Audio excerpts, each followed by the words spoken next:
10 से ज्यादा विशेषज्ञ एक बख्तरबंद छिपकली से लड़ रहे थे। वह बख्तरबंद छिपकली 1 मील लंबी थी और शक्तिशाली शल्कों से ढकी हुई थी।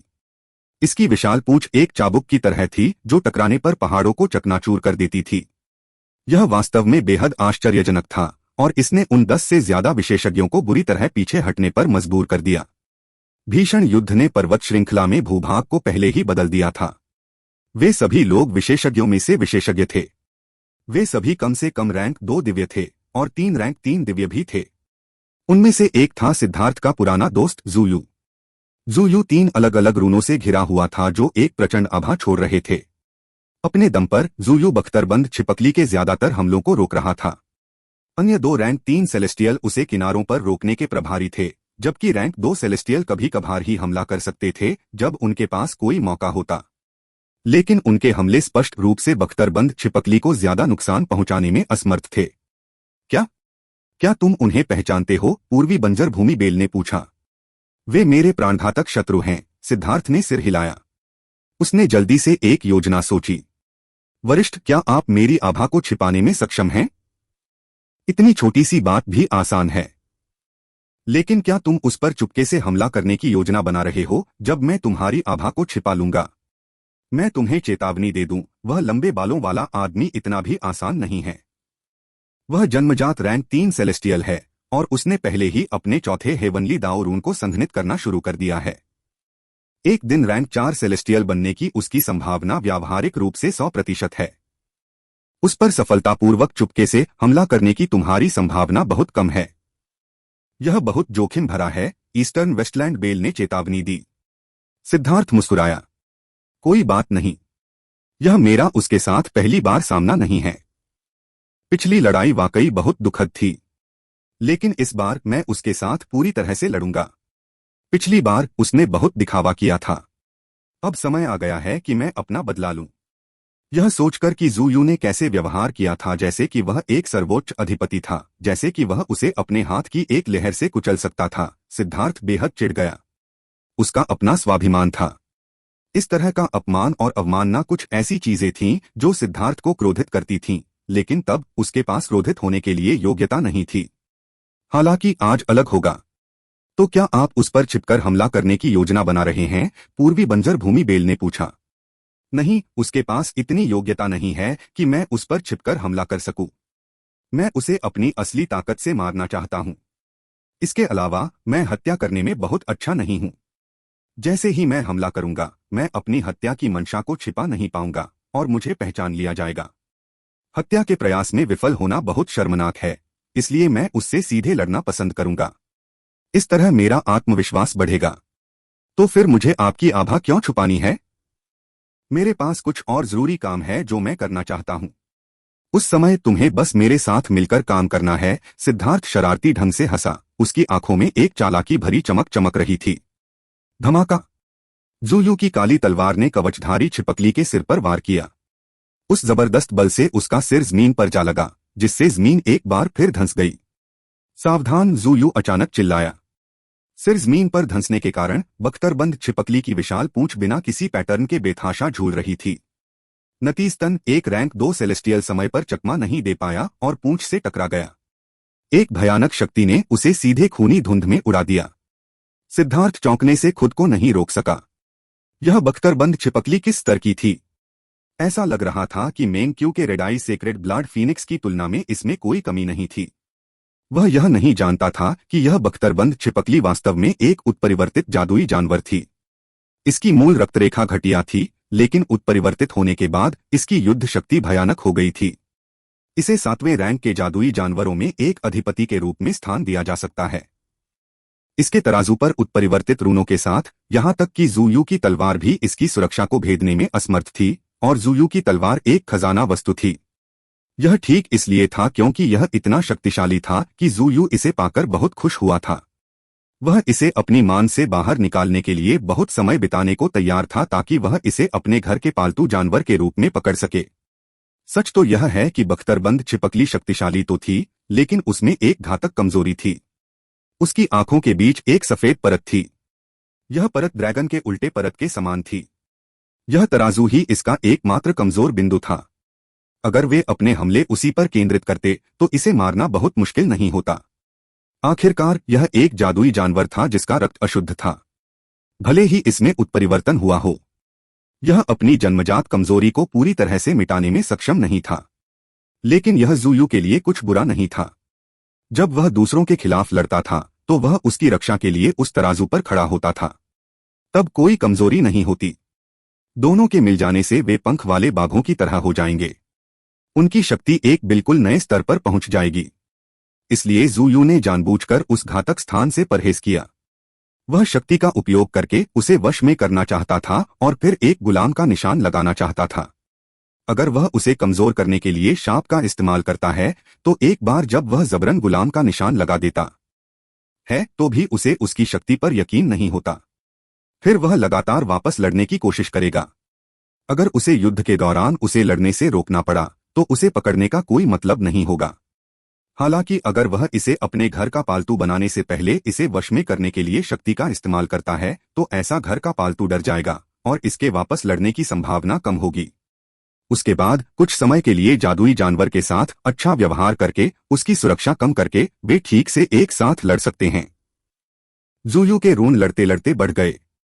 दूसरों ने उसे घेर लिया था, उसे भागने नहीं दिया। अगर वह अपनी मांद में भाग गया तो उनके सारे पिछले प्रयास बेकार हो जाएंगे। ज़ुयू की ताकत देखकर सिद्धार्थ चौंक गया। ऐसा लग रहा था कि वह उस समय से भी ज्यादा ताकतवर था जब उसने hidden ground gold spider king से लड़ाई की थी। अभी तक उसने अपनी पूरी ताकत भी नहीं लगाई थी, लेकिन उसका हर हमला अविश्वसनीय था। सिद्धार्थ को अचानक ईस्टर्न वेस्टलैंड बेल के शब्द याद आ गए, साथ ही यह भी कि कैसे ज़ुयू ने ट्रायल गुफा में रैंक 4 सेलेस्टियल बनने की कोशिश की थी। ईस्टर्न वेस्टलैंड बेल ने कहा था कि ज़ुयू पहले से ही रैंक 4 सेलेस्टियल बनने की प्रक्रिया में था। हालांकि वह अभी भी उस प्रक्रिया में था, लेकिन उसकी शक्ति पहले से ही बहुत अधिक थी। एक बार जब वह सफल हो गया तो क्या वह बेजोड़ नहीं होगा? वे 2 घंटे से ज्यादा समय तक लड़ते रहे। बख्तरबंद छिपकली स्पष्ट रूप से ज़ुयू को हराने में असमर्थ थी। ऐसा इसलिए था क्योंकि उसका सबसे मजबूत पहलू उसका बचाव था और उसके पास कोई लंबी दूरी का हमला करने वाला हथियार नहीं था। उसका विशाल शरीर अब उसकी कमजोरी बन गया था क्योंकि वह ज़ुयू तक पहुंचने में असमर्थ था। उसके लिए ज़ुयू बहुत छोटा और तेज लक्ष्य था। उसने कई बार भागने की कोशिश की, लेकिन बाकी लोगों ने उसे कसकर घेर लिया और उसे आगे जाने नहीं दिया। परिणामस्वरूप इतने समय के बाद उसकी सारी ऊर्जा समाप्त हो चुकी थी। संघर्ष करने की कोई ऊर्जा न होने के कारण वह जमीन पर लेट गया। हालांकि उसका स्वभाव उग्र और क्रूर था, लेकिन उसे पता था कि आज उसका काम खत्म हो चुका है। हाँ, डरने की कोई जरूरत नहीं है। मैं तुम्हें नहीं मारूंगा। भविष्य में तुम इस स्वामी के घर के पालतू जानवर बनोगे। ज़ुयू उत्साह से हंसा। कई घंटों की लड़ाई के बाद अपनी काली तलवार से उस पर कई वार करने के बाद उसने देखा कि उसके शल्कों को बहुत कम नुकसान हुआ है। खून भी नहीं निकला। उसकी रक्षा वाकई बेजोड़ थी। उसे एक ऐसे पालतू जानवर की जरूरत थी जो बेजोड़ सुरक्षा प्रदान कर सके। उसके यम राजा रक्त अभिशाप को इस्तेमाल करने में समय लगा और इसे बाधित करना आसान था, लेकिन बख्तरबंद छिपकली की सुरक्षा में उसे कौन बाधित कर सकता था? उस समय वह उस अभिशाप का इस्तेमाल अपनी इच्छानुसार कर सकेगा। सिद्धार्थ ने अचानक ईस्टर्न वेस्टलैंड बेल से पूछा, वरिष्ठ, इस लॉर्ड का क्या मतलब है? क्या यह बहुत ही खतरनाक उपाधि है? खांसी, तुम्हारा यह सवाल थोड़ा अजीब है, ईस्टर्न वेस्टलैंड बेल ने खांसते हुए कहा। इसने भी एक बार सिद्धार्थ के सामने खुद को भगवान कहा था। उस समय अपनी स्थिति के बारे में सोचते हुए पूर्वी बंजर भूमि की घंटी स्पष्ट रूप से सिद्धार्थ से बहुत अधिक ऊंची थी। आखिरकार ऐसा अस्तित्व कुछ ऐसा था जिसे सिद्धार्थ ने देखा था, इसलिए उसने स्वाभाविक रूप से खुद को यह भगवान कहा था। लेकिन कौन सोच सकता था कि सिद्धार्थ के अंदर इतना भयानक अस्तित्व है? इसलिए उसने अब खुद को भगवान नहीं कहा। इसके अलावा उसने पाया कि सिद्धार्थ के सामने उसके पास घमंडी होने की कोई योग्यता नहीं थी। इसलिए अब जब सिद्धार्थ ने यह पूछा तो वह तुरंत शर्मिंदा हो गया। उसने गुलाम का निशान लगाना शुरू कर दिया है। सीनियर, मेरी आभा को छिपाने में मेरी मदद करो। मैं अपने पुराने दोस्त को एक सुखद आश्चर्य देना चाहता हूं। यह कहने के बाद सिद्धार्थ चुपके से उसके करीब जाने लगा। बख्तरबंद छिपकली बहुत बड़ी थी और इसलिए उसने दूसरों की दृष्टि को अवरुद्ध कर दिया। जब गुलाम निशान रखा जा रहा था तो बख्तरबंद छिपकली ने एक बार फिर संघर्ष करना शुरू कर दिया, लेकिन वह पहले ही अपनी सारी ऊर्जा समाप्त कर चुकी थी। और सभी के संयुक्त दमन के तहत गुलाम निशान आसानी से प्रवेश कर गया। हाँ, आज से मैं जू यू अमर पथ पर हावी रहूंगी। मेरे खिलाफ कौन प्रतिस्पर्धा कर सकता है? गुलाम का चिन्ह लगाने के बाद जू यू ने उत्साह से दहाड़ लगाई। बेजोड़ घोड़ा प्राप्त करने पर भगवान जू यू को बधाई। उसके आसपास के लोगों ने तुरंत सम्मानपूर्वक उसकी चापलूसी की। हाँ, शैतान महारानी युएयान, तुमने मुझे इतने लंबे समय तक दबा कर रखा है। आज मैं बाजी पलट दूंगी। क्या भ्रष्ट मार्ग पर तुम्हारे जैसी महिला चल सकती है? जू यू ने व्यंग्य किया। जैसे ही उसने शैतान महारानी युयान का जिक्र किया, बाकी लोग डर से कांप उठे। वे स्पष्ट रूप से उस शैतान महारानी से भयभीत थे। आपको डरने की जरूरत नहीं है। लिंग युयान को नजदीकी सीमा की लड़ाई में नंबर 1 माना जाता है, लेकिन यह मेरी कमजोरी है। यही एकमात्र कारण है कि उसने मुझे दबा दिया। लेकिन अब जब मेरे पास बख्तरबंद छिपकली है, तो जब तक वह एक पल के लिए भी उसकी सुरक्षा को नहीं तोड़ सकती, मैं उसे मौत के घाट उतार सकता हूं, जू यू ने आत्मविश्वास से कहा। यह सच है। इस बख्तरबंद छिपकली की सुरक्षा को वास्तव में बेजोड़ कहा जा सकता है। यहां तक कि आपका खजाना आइटम भी इसकी सुरक्षा को तोड़ने में असमर्थ था, दूसरे रैंक के सेलेस्टियल ने कहा। अगर मैंने अपनी पूरी ताकत से खजाने की वस्तु को सक्रिय किया होता, तो यह बख्तरबंद छिपकली मेरे केवल 3 हमलों को रोक पाती। लेकिन यह पहले से ही पर्याप्त है। जब तक यह एक भी हमले को रोक सकता है, मैं अपना लक्ष्य हासिल कर लूंगा। रक्षा के मामले में यह उत्परिवर्तित जादुई जानवर निश्चित रूप से 7वें रैंक के जादुई जानवरों में नंबर 1 है, जू यू ने अहंकार से दावा किया। क्या ऐसा है? मैं वास्तव में इस पर विश्वास नहीं करता। मुझे इसे आजमाने दो। बख्तरबंद छिपकली के सिर के ऊपर से एक सुस्त आवाज आई। उस आवाज के मालिक को देखकर जू यू की अभिव्यक्ति पूरी तरह से बदल गई। किसी अज्ञात समय पर सिद्धार्थ बख्तरबंद छिपकली के सिर के ऊपर दिखाई दिया। उसने एक साधारण तलवार पर झुकते हुए जू यू को आंख मारी। सिद्धार्थ को देखकर, विशेष रूप से उसके चेहरे पर वह दुष्ट मुस्कान देखकर, जू यू के दिल में एक बेहद बुरी भावना पैदा हो गई। तुम्हारी इतनी डींगे इतने लंबे समय से सुनने के बाद मुझे अब यह भी नहीं पता कि तुम सच बोल रही हो या नहीं, इसलिए मुझे इसकी जांच करने दो। सिद्धार्थ मुस्कुराया और बस ऐसे ही उसने अपनी तलवार बख्तरबंद छिपकली पर वार कर दी। जिस जगह पर वह खड़ा था, वह वास्तव में उसका घातक कमजोर बिंदु था। इसके अलावा बख्तरबंद छिपकली पर अभी एक गुलाम का निशान लगाया गया था। उसकी आत्मा क्षतिग्रस्त हो गई थी और वह अर्धचेतन अवस्था में थी। वह खतरे को भांपने में सक्षम नहीं थी। कमीने, मत करो। रुकना। अपना हाथ रोको। भ्रष्ट विशेषज्ञ तुरंत घबरा गए। वे सभी सिद्धार्थ को पहचान गए थे, इसलिए उसे यहां देखकर उसका लक्ष्य बिल्कुल स्पष्ट था। मत रुको। बेशक अब रुकने का कोई रास्ता नहीं है, सिद्धार्थ ने हंसते हुए कहा। PFFT। उड़ता हुआ इंद्रधनुष अचानक रोशनी से भर गया। यह एक धधकते सूरज की तरह था और एक अविश्वसनीय रूप से तेज आभा फूट पड़ी जो सीधे बख्तरबंद छिपकली के सिर में घुस गई। सिद्धार्थ ने फ्लाइंग रेनबो की तलवार की रोशनी को सक्रिय कर दिया था। सिद्धार्थ अब फ्लाइंग रेनबो की आइटम स्पिरिट से जुड़ने में सक्षम था, लेकिन क्योंकि उसकी आत्मा इतने लंबे समय से सो रही थी, इसलिए वह केवल उसकी शक्ति का एक हिस्सा ही जारी कर पाया। हालांकि वह पर्याप्त था।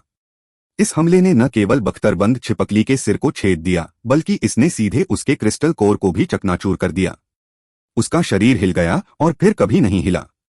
जू यू और बाकी लोग बस एक पल के लिए स्तब्ध रह गए। उन्होंने इसे यहां खींचने के लिए काफी दिनों तक बहुत मेहनत की थी। उन्होंने इसे तब तक काबू में कर लिया था जब तक कि इसे मार नहीं दिया गया। खांसी, मुझे बहुत खेद है, मैंने वास्तव में इसे मार डाला। लेकिन आप इसका दोष मुझ पर नहीं डाल सकते। पहले आपने इसके बारे में इतना शेखी बघारी थी कि मुझे लगा कि यह बहुत अद्भुत है, लेकिन परिणामस्वरूप। सिद्धार्थ ने कंधे उचकाए और मासूमियत से कहा, ठीक है, अगर यह मर गया है तो यह मर गया है। चलो इसके बारे में इतना बहस न करें। अपने दुहक को नियंत्रित करने की कोशिश करें। मैं नहीं चाहता कि आप इस लाश पर रोए, इसलिए मैं इसे आपके लिए ले जाऊंगा। खैर, मुझे अभी भी कुछ काम करने हैं, इसलिए मैं अब आपके साथ नहीं रहूंगा। सिद्धार्थ ने सीधे बख्तरबंद छिपकली की लाश ले ली। 7वें दर्जे के जादुई जानवर की लाश उसके लिए एक खजाना थी। तुम भागना चाहते हो? पहले अपनी जिंदगी छोड़ो। जू यू के माथे की नसें फटने वाली थीं और उसकी आंखें आग उगलने वाली थीं, लेकिन वह अभी बोल भी नहीं पा रहा था। यह दूसरे लोग थे जिन्हें लगा कि कुछ गड़बड़ है और उन्होंने सिद्धार्थ को घेर लिया। जूयू के हाव भाव को देखकर सिद्धार्थ अपनी हंसी रोक नहीं पाया। उसका हाव भाव ऐसा लग रहा था जैसे उसने अभी अभी मल का एक जग पी लिया हो। उसका चेहरा भी बैंगनी हो रहा था, उसका शरीर कांप रहा था। अनगिनत प्रतिभाओं पर राज करने वाले प्रशंसित भ्रष्ट राजा को इस स्थिति में लाने के लिए सिद्धार्थ को भी अपनी क्षमताओं की प्रशंसा करनी पड़ी। वह वास्तव में प्रतिभाशाली था। तुम अब भी हंस सकते हो, मैं तुम्हें टुकड़े टुकड़े कर दूंगा, जूयू ने दहाड़ते हुए कहा। उसके बाल खड़े हो गए थे और उसकी आंखों में हत्या का इरादा ब्लेड की तरह तेज था। उसकी नफरत एक तरह से चरम पर पहुंच गई थी। उसे सिद्धार्थ को काट कर मार डालने की इच्छा हो रही थी। उसकी तलवार पर अनगिनत काले रून चमक उठे और जब वह सिद्धार्थ पर आक्रमण करने लगा तो काली क्यूई फूट पड़ी। धमाका! जूयू की तलवार जिस जगह गिरी वहां जमीन फट गई। हवा में अंथीन धूल उड़ गई। हालांकि सिद्धार्थ की आकृति गायब हो गई। क्या वह एक ही वार में मारा गया? भ्रष्ट विशेषज्ञ चौंक गए। जूयू की तलवार ने बिना किसी ऊर्जा के इतनी तेजी से वार किया था, लेकिन फिर भी यह बहुत शक्तिशाली थी। यही जूयू का आतंक था। अचानक धीमी सी आवाजें सुनाई दीं। वे भयभीत हो गए। सावधान! एक भूत सी आकृति उनके बीच से गुजरी, उसकी तलवार पानी की तरह बह रही थी। हर वार एक और विशेषज्ञ का प्रतिनिधित्व करता था जो टुकड़े टुकड़े हो गया था। सब लोग पीछे हट जाओ, जूयू चिल्लाया, सिद्धार्थ की गति से घबराकर। वह इतना तेज था कि जूयू भी उसका चेहरा साफ साफ नहीं देख पा रही थी। उसकी काली तलवार अचानक सिद्धार्थ की ओर बढ़ी। इतना चिंतित मत हो, मैं तुम्हारे साथ उचित लड़ाई से पहले इन बाधाओं को दूर कर दूंगा। सिद्धार्थ का आकार एक बार फिर गायब हो गया। उसकी तलवार का हर वार बिजली की तरह तेज था। उसकी बिजली जैसी चमकीली बॉडी के साथ कोई भी ऐसा नहीं था जो उसका विरोध कर सके। पलक झपकते ही रैंक 3 सेलेस्टियल के अलावा बाकी सभी मारे गए। सिद्धार्थ बहुत तेज था। जब तक उन्होंने उसे अपने पास आते देखा, वे पहले ही उसकी तलवार से घायल हो चुके थे। सिद्धार्थ की शक्ति उसकी तलवार के भीतर प्रवाहित हुई और जब यह उनके शरीर में प्रवेश करती तो यह विस्फोटकों के विस्फोट की तरह होती। उनके शरीर तुरंत फट गए और स्वर्गीय दाव रिकवरी का उपयोग करने का कोई मौका नहीं था। कमीने, मर जा! जूयू पूरी तरह से क्रोधित था। ये नए अधीनस्थ थे जिन्हें उसने अभी अभी इकट्ठा किया था। उसके पुराने अधीनस्थों में से अधिकांश को hidden ground gold spider king ने मार डाला था। अब उसके नए अधीनस्थ जो वफादार और शक्तिशाली थे, एक बार फिर सिद्धार्थ की वजह से मारे गए। उसका गुस्सा चरम पर था। लेकिन लाइटनिंग बॉडी ब्लिंक के साथ सिद्धार्थ की छवियां हवा में भर गईं। वह बहुत तेज था और कोई भी उसका पता नहीं लगा पा रहा था। आह! अचानक तलवार की रोशनी चमकी। एक तीसरे दर्जे के सेलेस्टियल का अपने सबसे ऊंचे पहरे पर होने के बावजूद सिर कटा हुआ था। उसे चीखने का मौका भी नहीं मिला था कि बिजली के तीर से उसका सिर फट गया। यहां तक कि उसकी आत्मा को भी भागने का मौका नहीं मिला। एक रैंक 3 सेलेस्टियल अब मर चुका था। दूसरा तुरंत घबरा गया। उसे लगा कि अंतहीन हत्या का इरादा उसे घेर रहा है। ऐसा लग रहा था जैसे ग्रिम रीपर की नजर आखिरकार उस पर पड़ गई हो। चाहे वह कितनी भी कोशिश करे, चाहे वह कितनी भी मेहनत करे, वह बच नहीं पाएगा। अब उसकी मौत तय थी। हे प्रभु, भ्रष्ट राजा, बचाओ! अपने आतंक में उस तीसरे दर्जे के सेलेस्टियल ने वास्तव में एक बहुत ही मूर्खतापूर्ण काम किया।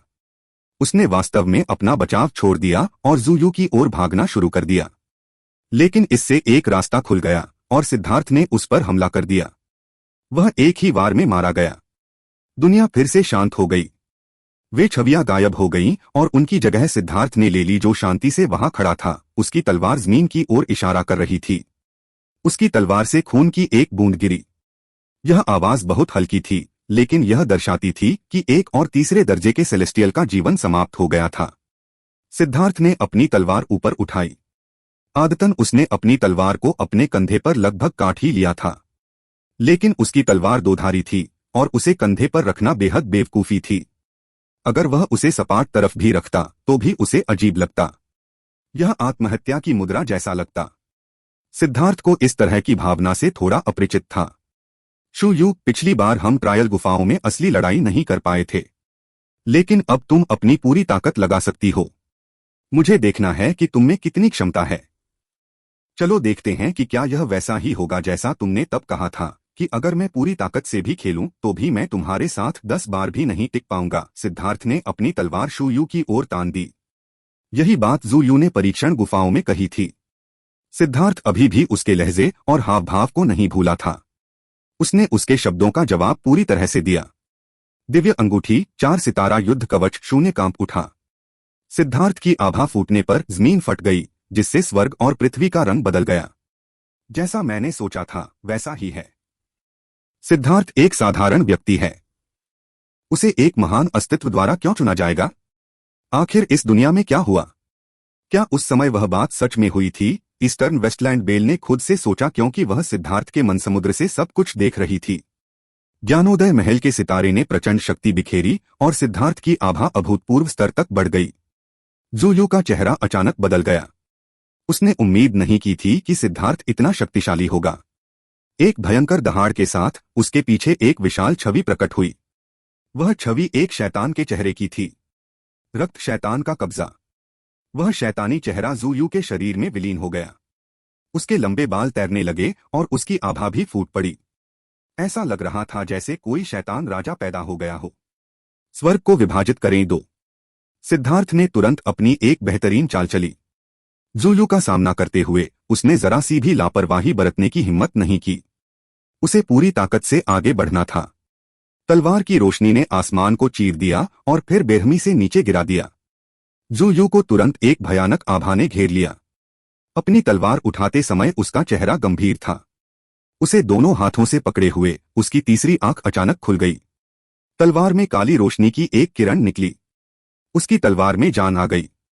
काली रोशनी का एक खंभा ऊपर उठा और एक अविश्वसनीय रूप से भयावह आभा फूट पड़ी। यह एक तलवार की तरह था जो नरक से आई थी। शैतान शून्य ब्रेकिंग स्लैश। काली और सफेद तलवार की रोशनी एक दूसरे से टकराई। जमीन तेजी से धंस गई और दूर दूर तक अनगिनत दरारें फैल गईं। क्यूरी तरंगे फूट पड़ी, जिससे हजारों मील तक जमीन हिल गई। जू यू और सिद्धार्थ दोनों ही उड़ गए।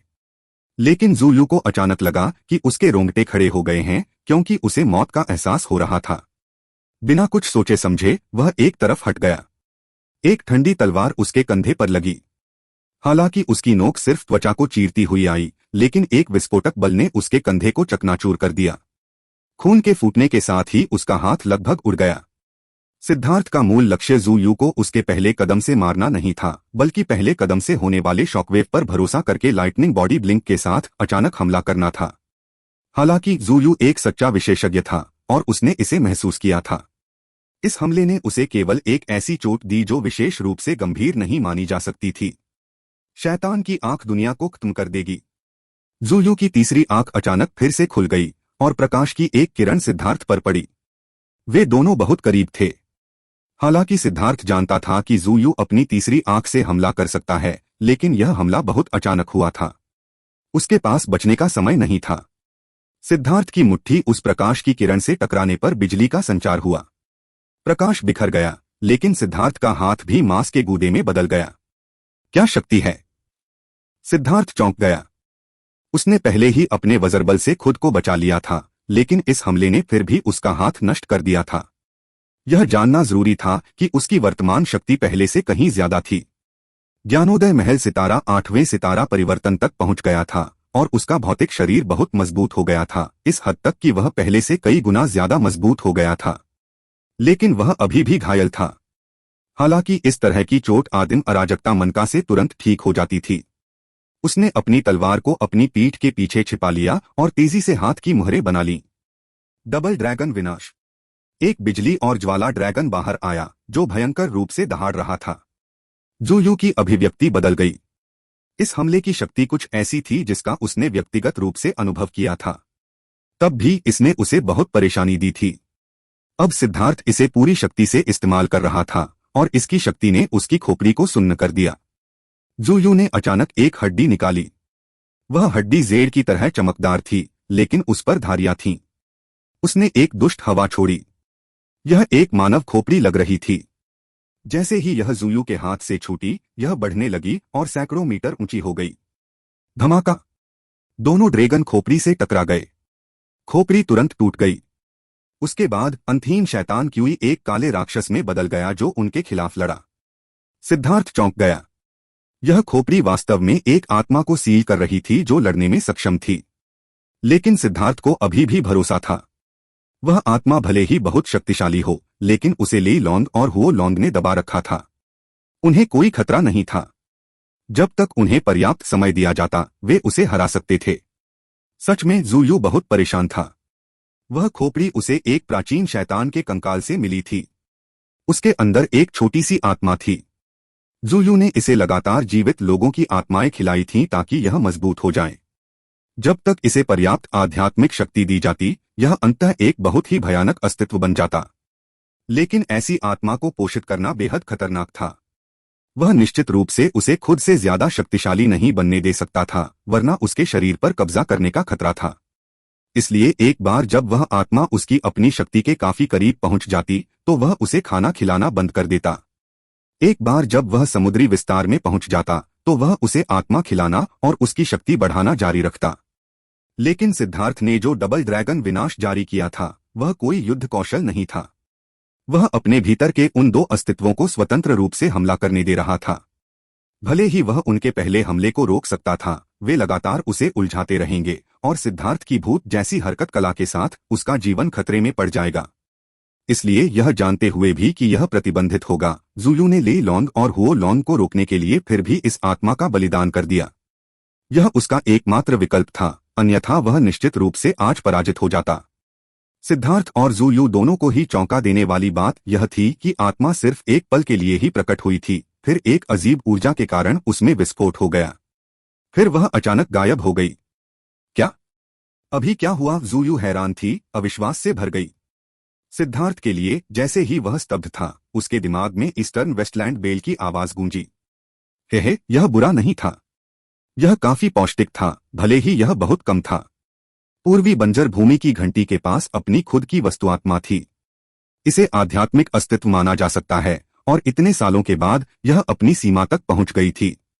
ऊर्जा समाप्त होने के कारण यह विलुप्त होने के करीब थी। सिद्धार्थ ने पहले जिन विशेषज्ञों को मारा था, उनकी आत्माएं नष्ट होने से पहले ही इसमें समा गई थीं। वे खजाने थे जो इसे ठीक करने में मदद कर सकते थे। हालांकि इस आत्मा जानवर की तुलना में वे आत्माएं भूख बढ़ाने वाले भोजन से ज्यादा कुछ नहीं थीं। यह आत्मा मुख्य भोजन थी, और यह उसे अपनी शक्ति का कुछ हिस्सा पुनः प्राप्त करने की अनुमति देती थी। अपने आत्मा जानवर को गायब होते देख ज़ुयू दंग रह गया। लेकिन सिद्धार्थ जल्दी से संभल गया और वह तेजी से हरकत में आया। उसकी तलवार ज़ुयू के ठीक बगल में आ गई। ज़ुयू ने जल्दी से उसे रोक दिया। उसके पास इस बात की चिंता करने का समय नहीं था कि आत्मा जानवर के साथ क्या हुआ था। लेकिन जैसे ही उसने सिद्धार्थ की तलवार को रोका, लेई लॉन्ग और हुओ लॉन्ग ने भी दहाड़ते हुए उस पर हमला कर दिया। ज़ुयू ने सिद्धार्थ की तलवार को रोकने का विकल्प चुना। नतीजतन लेई लॉन्ग और हुओ लॉन्ग ने उस पर हमला किया, जिससे उसे खून की उल्टी हुई और उसने जवाबी हमला किया। वह उल्कापिंड की तरह था और उसने जमीन में एक बड़ा गड्ढा छोड़ दिया। धूल का गुबार फूट पड़ा। तुम भागना चाहते हो? पहले अपनी जान छोड़ो। सिद्धार्थ ने नाक भौं सिकोड़ी। उसने अपनी तलवार नीचे पटक दी। तलवार की रोशनी जमीन में घुस गई। धमाका! जमीन में एक लंबी खाई बन गई। एक दुखी आकृति खून उगलती हुई उड़ी। जिस क्षण ज़ुयू को जमीन पर गिराया गया था, उसने धरती का इस्तेमाल इस तथ्य को छिपाने के लिए किया था कि वह भागने की तैयारी कर रहा था। लेकिन सिद्धार्थ की दिव्य भावना उस पर टिकी हुई थी। क्या यह संभव था कि वह उसे वह मौका दे पाता? इसके अलावा सिद्धार्थ जानता था कि यह आदमी बहुत शक्तिशाली है। वह ऐसे ही नहीं भागेगा। सच तो यह है कि उसे किसी तरह की गुप्त कला का उपयोग करने के लिए दूरी बढ़ाने की कोशिश करनी चाहिए। यह जानते हुए उसने अपनी तलवार से वार करके अपनी योजना को बर्बाद कर दिया। सिद्धार्थ ने ज़ुयू का पीछा किया। लेई लॉन्ग और हुओ लॉन्ग हवा में गड़गड़ाहट कर रहे थे, ज़ुयू पर हमला करने में उसका साथ दे रहे थे, जिससे वह बेहद दुखी दिखाई दे रहा था। भ्रष्ट आत्मा अंतरिक्ष ताला! ज़ुयू अचानक चिल्लाया और हाथ की मुहरें बनाई। एक बार फिर शैतान के चेहरे की छवि उभरी और सिद्धार्थ को लगा जैसे अंतरिक्ष जम गया हो। ऐसा लग रहा था जैसे वह किसी हिमखंड में बंद हो गया हो। सिद्धार्थ ने सूंघते हुए आदिम अराजकता मन का घुमाया। उसने अपने भौतिक शरीर की पूरी शक्ति को मुक्त कर दिया। हवा में बर्फ के टूटने जैसी दरारें दिखाई देने लगीं। सिद्धार्थ को घेरने वाली स्थानिक शक्ति टूट गई। आकाश को विभाजित करो। सिद्धार्थ ने संकोच नहीं किया। तलवार क्यूई ने आगे की ओर वार किया। Split the heavens battle skill का इस्तेमाल तलवार या कृपाण से किया जा सकता है। हालांकि वह तलवार का इस्तेमाल करने में थोड़ा अनभिज्ञ था, लेकिन उसे यह स्वीकार करना पड़ा कि तलवार का इस्तेमाल करने से वह स्प्लिट द हेवंस को तेजी से इस्तेमाल कर सकता था। बस इसके पीछे पर्याप्त शक्ति नहीं थी। हालांकि फ्लाइंग रेनबो की तीक्ष्णता ने इसकी भरपाई कर दी। इसकी शक्ति अभी भी अविश्वसनीय थी। ज़ुयू ने उम्मीद नहीं की थी कि सिद्धार्थ इतनी आसानी से अपने ताले से मुक्त हो जाएगा। इससे पहले कि वह अपने नए हाथ की मुहरें खत्म कर पाता, सिद्धार्थ का हमला पहले ही आ चुका था। उसने जल्दी से अपने हाथ की मुहरें तोड़ दीं और अपनी तलवार से उसे रोक दिया। ज़ुयू ने एक बार फिर खून की उल्टी की और वापस उड़ गया। वह कराहने से खुद को नहीं रोक सका। इस बार यह कोई मामूली चोट नहीं थी। तुम मेरे सामने ही श्राप देना चाहते हो, सिद्धार्थ ने व्यंग्य किया। जिस क्षण से ज़ुयू भूमिगत होकर भागा था, सिद्धार्थ ने अनुमान लगा लिया था कि वह क्या सोच रहा था। भ्रष्ट मार्ग के अभिशापों से निपटना बहुत मुश्किल था। पिछली बार सिद्धार्थ एक अभिशाप के कारण कमजोर होकर कुत्ते में बदल गया था और लगभग अपनी जान गंवा बैठा था। क्या ज़ुयू ने सोचा था कि इस बार वह इसके खिलाफ सावधान नहीं रहेगा? जैसे ही ज़ुयू ने उस स्थानिक जादुई कला का इस्तेमाल किया, सिद्धार्थ ने अनुमान लगा लिया कि वह एक अभिशाप को सक्रिय करने के लिए टालमटोल करने की कोशिश कर रहा था। इसलिए उसने संकोच नहीं किया। और जैसा कि अपेक्षित था, यह व्यक्ति एक अभिशाप को सक्रिय करने की तैयारी में था। लेकिन बीच में ही इसे रोक दिया गया, जिससे निश्चित रूप से प्रतिक्रिया हुई होगी। इस विशेष अभिशाप का सक्रियण समय बहुत कम था, इसलिए यह निश्चित रूप से यमराजा रक्त अभिशाप के स्तर तक नहीं पहुंचा था। लेकिन फिर भी इससे प्रभावित होना अच्छा नहीं होगा। सिद्धार्थ खुद को भाग्यशाली महसूस करने से खुद को रोक नहीं पाया। यह कोई आश्चर्य की बात नहीं थी कि ज़ुयू उस बख्तरबंद छिपकली को इतनी बेताबी से चाहता था। अगर उसके पास बख्तरबंद छिपकली की सुरक्षा होती और वह उसके माथे के कमजोर हिस्से की रक्षा करता, तो ज़ुयू बख्तरबंद छिपकली की पीठ से शापों को आजादी से छोड़ पाता। यह आदमी वास्तव में नजदीकी सीमा की लड़ाई में कुशल नहीं था। इसके बजाय वह लंबी दूरी के शापों में माहिर था। यह कोई आश्चर्य की बात नहीं थी कि वह लगातार दूरी हासिल करने की कोशिश कर रहा था। यह सोचकर सिद्धार्थ को पता था कि वह निश्चित रूप से ऐसा होने की अनुमति नहीं दे सकता। एक बार शाप का अनुभव करना ही काफी था। उसने ज़ुयू का पीछा करते हुए लाइटनिंग बॉडी ब्लिंक को सक्रिय किया। लेकिन ज़ुयू की मूवमेंट आर्ट भी बहुत तेज थी, क्योंकि वह एक पल में दर्जनों मील की दूरी तय कर लेती थी। हालांकि लाइटनिंग बॉडी ब्लिंक के सामने वह गति पर्याप्त नहीं थी। सिद्धार्थ ने फिर भी उसे पकड़ लिया। ज़ुयू को न केवल सिद्धार्थ के अचानक हमलों को रोकना था, बल्कि उसे लेई लॉन्ग और हुओ लॉन्ग को भी रोकना था। उसकी काली तलवार हवा में नाच रही थी और वह बुरी तरह भाग रहा था, कभी कभी खून खांस रहा था। उसकी सबसे मजबूत बातें उसकी जादुई कलाएं और शाप थे। इन दो चीजों के लिए हाथ की मुहरें बनाना और स्वर्ग और पृथ्वी की ऊर्जा खींचना जरूरी था। उन्हें इस्तेमाल करने के लिए समय की भी जरूरत थी। यही कारण था कि सिद्धार्थ ने उग्र ज्वाला जेल का उपयोग नहीं किया था। जादुई कलाएं असीम रूप से शक्तिशाली हो सकती हैं, लेकिन वास्तविक युद्ध में उनका बहुत अधिक उपयोग नहीं होता, विशेष रूप से एक के विरुद्ध एक युद्ध में। उनका उपयोग करने का अवसर मिलना मुश्किल था। जीवन और मृत्यु की लड़ाई में कौन बस खड़ा होकर आपको अपनी अंतिम चाल चलते हुए देखेगा? ऐसी स्थिति केवल उन बड़े संप्रदायों के युद्ध के मैदानों में ही होगी। वे अतुलनीय प्रतिभाएं शायद तब उनका उपयोग करने में सक्षम हों, लेकिन युद्ध में नहीं। एक सच्ची लड़ाई पलक झपकते ही बदल जाती है और थोड़ी सी भी गलती हार का कारण बन सकती है। इस तरह की लड़ाई हमेशा अनुभव और समझदारी पर निर्भर करती है। सिद्धार्थ की नजर में मार्शल एरेना पर होने वाली ये प्रतियोगिताएं मुर्गों की लड़ाई से अलग नहीं थीं।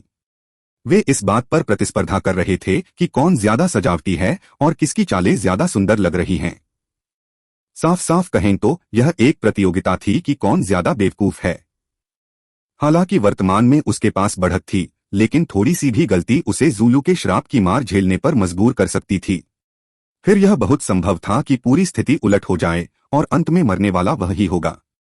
इसलिए ज़ुयू जैसे विशेषज्ञों के खिलाफ लड़ाई में आप थोड़ी सी भी संभावना नहीं बता सकते थे। उसी तरह ज़ुयू भी उसे कोई संभावना नहीं बताएगा।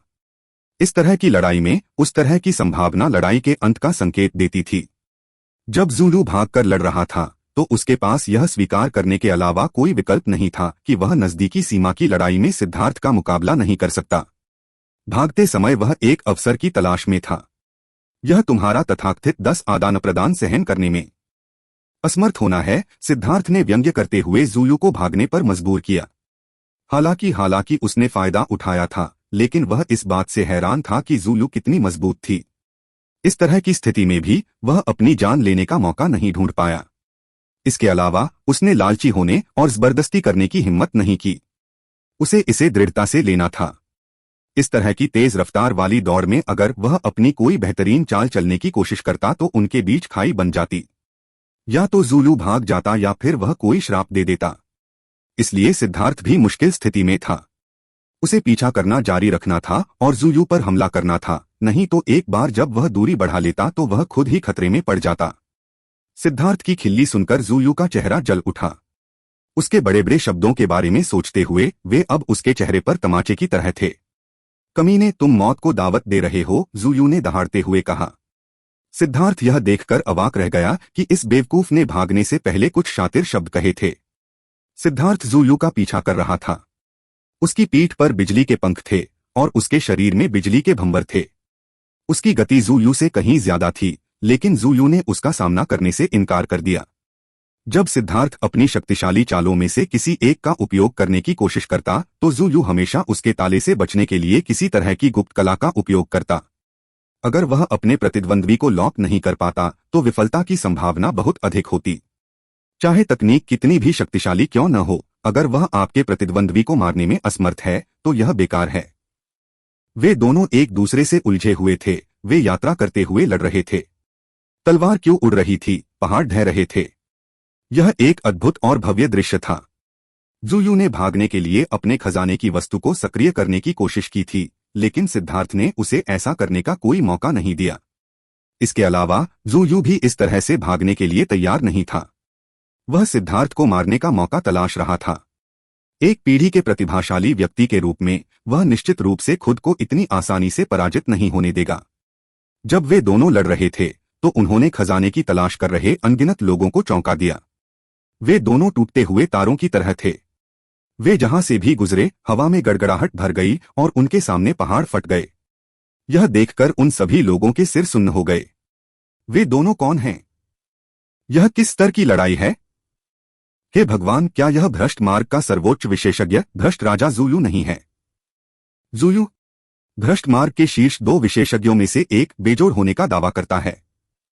वह जो एक ही क्षेत्र में कभी नहीं हारा। क्या तुम कहानियां सुना रहे हो? कभी इसी क्षेत्र में नहीं पीटा गया। फिर यहां क्या हो रहा है? ऐसा लग रहा है कि ज़ुलू को ही कुत्ते की तरह पीटा गया है। वह खून से लथपथ है और भाग रहा है। इसे हार नहीं माना जाएगा। अरे, वह व्यक्ति कौन है? हमारे धर्म मार्ग ने ऐसे भयानक व्यक्तित्व को कब जन्म दिया? क्या यह सिद्धार्थ नहीं है? हे भगवान, यह वास्तव में वरिष्ठ प्रशिक्षु भाई सिद्धार्थ है। सिद्धार्थ का चेहरा देखकर दो धर्मी शिष्यों ने चौंककर चीख मारी।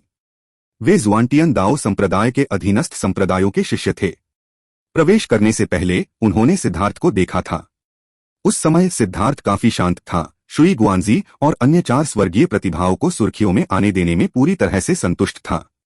लेकिन बाद में रिमोट हेवन गैंग ने उन्हें भड़का दिया था और यहां तक कि फेदर रेस के यूचांगहाओ और ब्लडकिल हॉल के हुआंग जुन्मो ने भी उस पर अपने भाले तान दिए थे। वह फोकस बन गया था, इसलिए वहां मौजूद हर कोई अब उसे पहचान गया था। हालांकि पूर्वी बंजर भूमि के धार्मिक मार्ग में अमर मार्ग के लिए 2 बड़े प्रवेश द्वार थे। वहां कुछ अलोकप्रिय छोटे प्रवेश द्वार भी थे, इसलिए हर कोई सिद्धार्थ को नहीं पहचानता था। जो लोग उसे पहचानते थे उन्होंने सोचा था कि इतने सारे विशेषज्ञों द्वारा उसे अपना निशाना बनाए जाने के बाद सिद्धार्थ बर्बाद हो जाएगा। लेकिन अब सिद्धार्थ अविश्वसनीय रूप से प्रभावशाली था। उसकी तलवार की रोशनी शानदार और शक्तिशाली थी, यहां तक कि भ्रष्ट मार्ग के ज़ुलू को भी इतनी बुरी तरह भागने पर मजबूर कर दिया। यह देखकर उनके जबड़े लगभग जमीन पर गिर गए। अपनी तलवार लहराते हुए और अपने चारों ओर दहाड़ते 2 ड्रैगन के साथ सिद्धार्थ की आभा एक उग्र ड्रैगन की तरह थी जिसे रोका नहीं जा सकता था। उस बेजोड़ ज़ुलू को कुत्ते की तरह भागने पर मजबूर होना पड़ा। लॉर्ड ज़ुलू गुइली मदद करने आए हैं। अचानक भ्रष्ट मार्ग से आया एक आदमी प्रकट हुआ। वह बहुत लंबा और मजबूत था। उसके हाथ में एक नुकीला डंडा था जिसे उसने सिद्धार्थ पर फेंक दिया। उसके पीछे एक विशालकाय व्यक्ति की छवि उभरी। उसके हर कदम के साथ जमीन कांप उठी। तीसरे दर्जे का दिव्य। छिपे हुए दर्शक सभी चौंक गए। उस भ्रामक विशालकाय के भीतर 3 अलग अलग रून घूम रहे थे। एक बार जब उसने ज़ूयू के साथ हाथ मिलाया तो क्या सिद्धार्थ भागने के लिए मजबूर हो जाएगा? सिद्धार्थ भी चौंक गया। अब यह परेशानी वाली बात थी। अगर यह सामान्य समय होता तो शायद वह ऐसे व्यक्ति की परवाह न करता, लेकिन यह एक महत्वपूर्ण क्षण था और वह एक बड़ी समस्या पैदा कर सकता था। मरो। भ्रष्ट ऊर्जा पर्वत विभाजन क्लब। उस भ्रष्ट विशेषज्ञ ने अपनी नुकीली छड़ी उठाई जबकि वह अभी भी दूर था।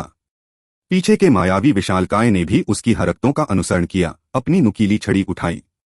अचानक उनके 2 शरीर एक दूसरे के ऊपर आ गए। रून से ढके एक विशाल क्लब की छवि सीटी बजाती हुई नीचे आई। दर्शक सभी भयभीत थे। यह तीसरी श्रेणी के सेलेस्टियल का पूर्ण शक्तिशाली हमला था। जो कोई भी इसे छूता वह मर जाता। लेकिन उन्होंने देखा कि सिद्धार्थ का चकमा देने का कोई इरादा नहीं था। सच तो यह है कि सिद्धार्थ ने भी चकमा देने के बारे में सोचा था क्योंकि वह अपनी ऊर्जा बर्बाद नहीं करना चाहता था। लेकिन अगर वह पहले कदम को टाल देता तो उस विशेषज्ञ के पास उस पर अंतहीन हमलों की बौछार करने का मौका होता। यह और भी ज्यादा परेशानी भरा होता। स्वर्ग को विभाजित करें 2। तलवार क्यूई आसमान में उड़ गई। एक दबंग इच्छा शक्ति भड़क उठी।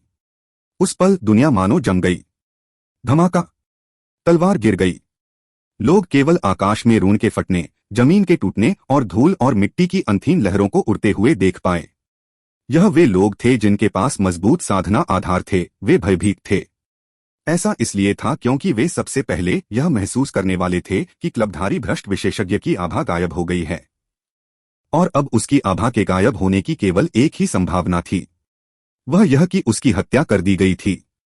अपनी पूरी ताकत लगाने के बावजूद भी वह एक ही बार में मारा गया। कोई भी इस नतीजे पर यकीन नहीं कर सकता था। वह एक तीसरे दर्जे का सेलेस्टियल था जो वर्तमान में अमरपथ पर शीर्ष विशेषज्ञों में से एक था। लेकिन इस पर विश्वास करने के अलावा कोई विकल्प नहीं था। जब धूल उड़ी तो भ्रष्ट विशेषज्ञ की लाश सचमुच गायब हो गई थी। हवा में सिर्फ खून की गंध अभी भी बनी हुई थी। उसे मारने के बाद सिद्धार्थ भी पीछे हट गया।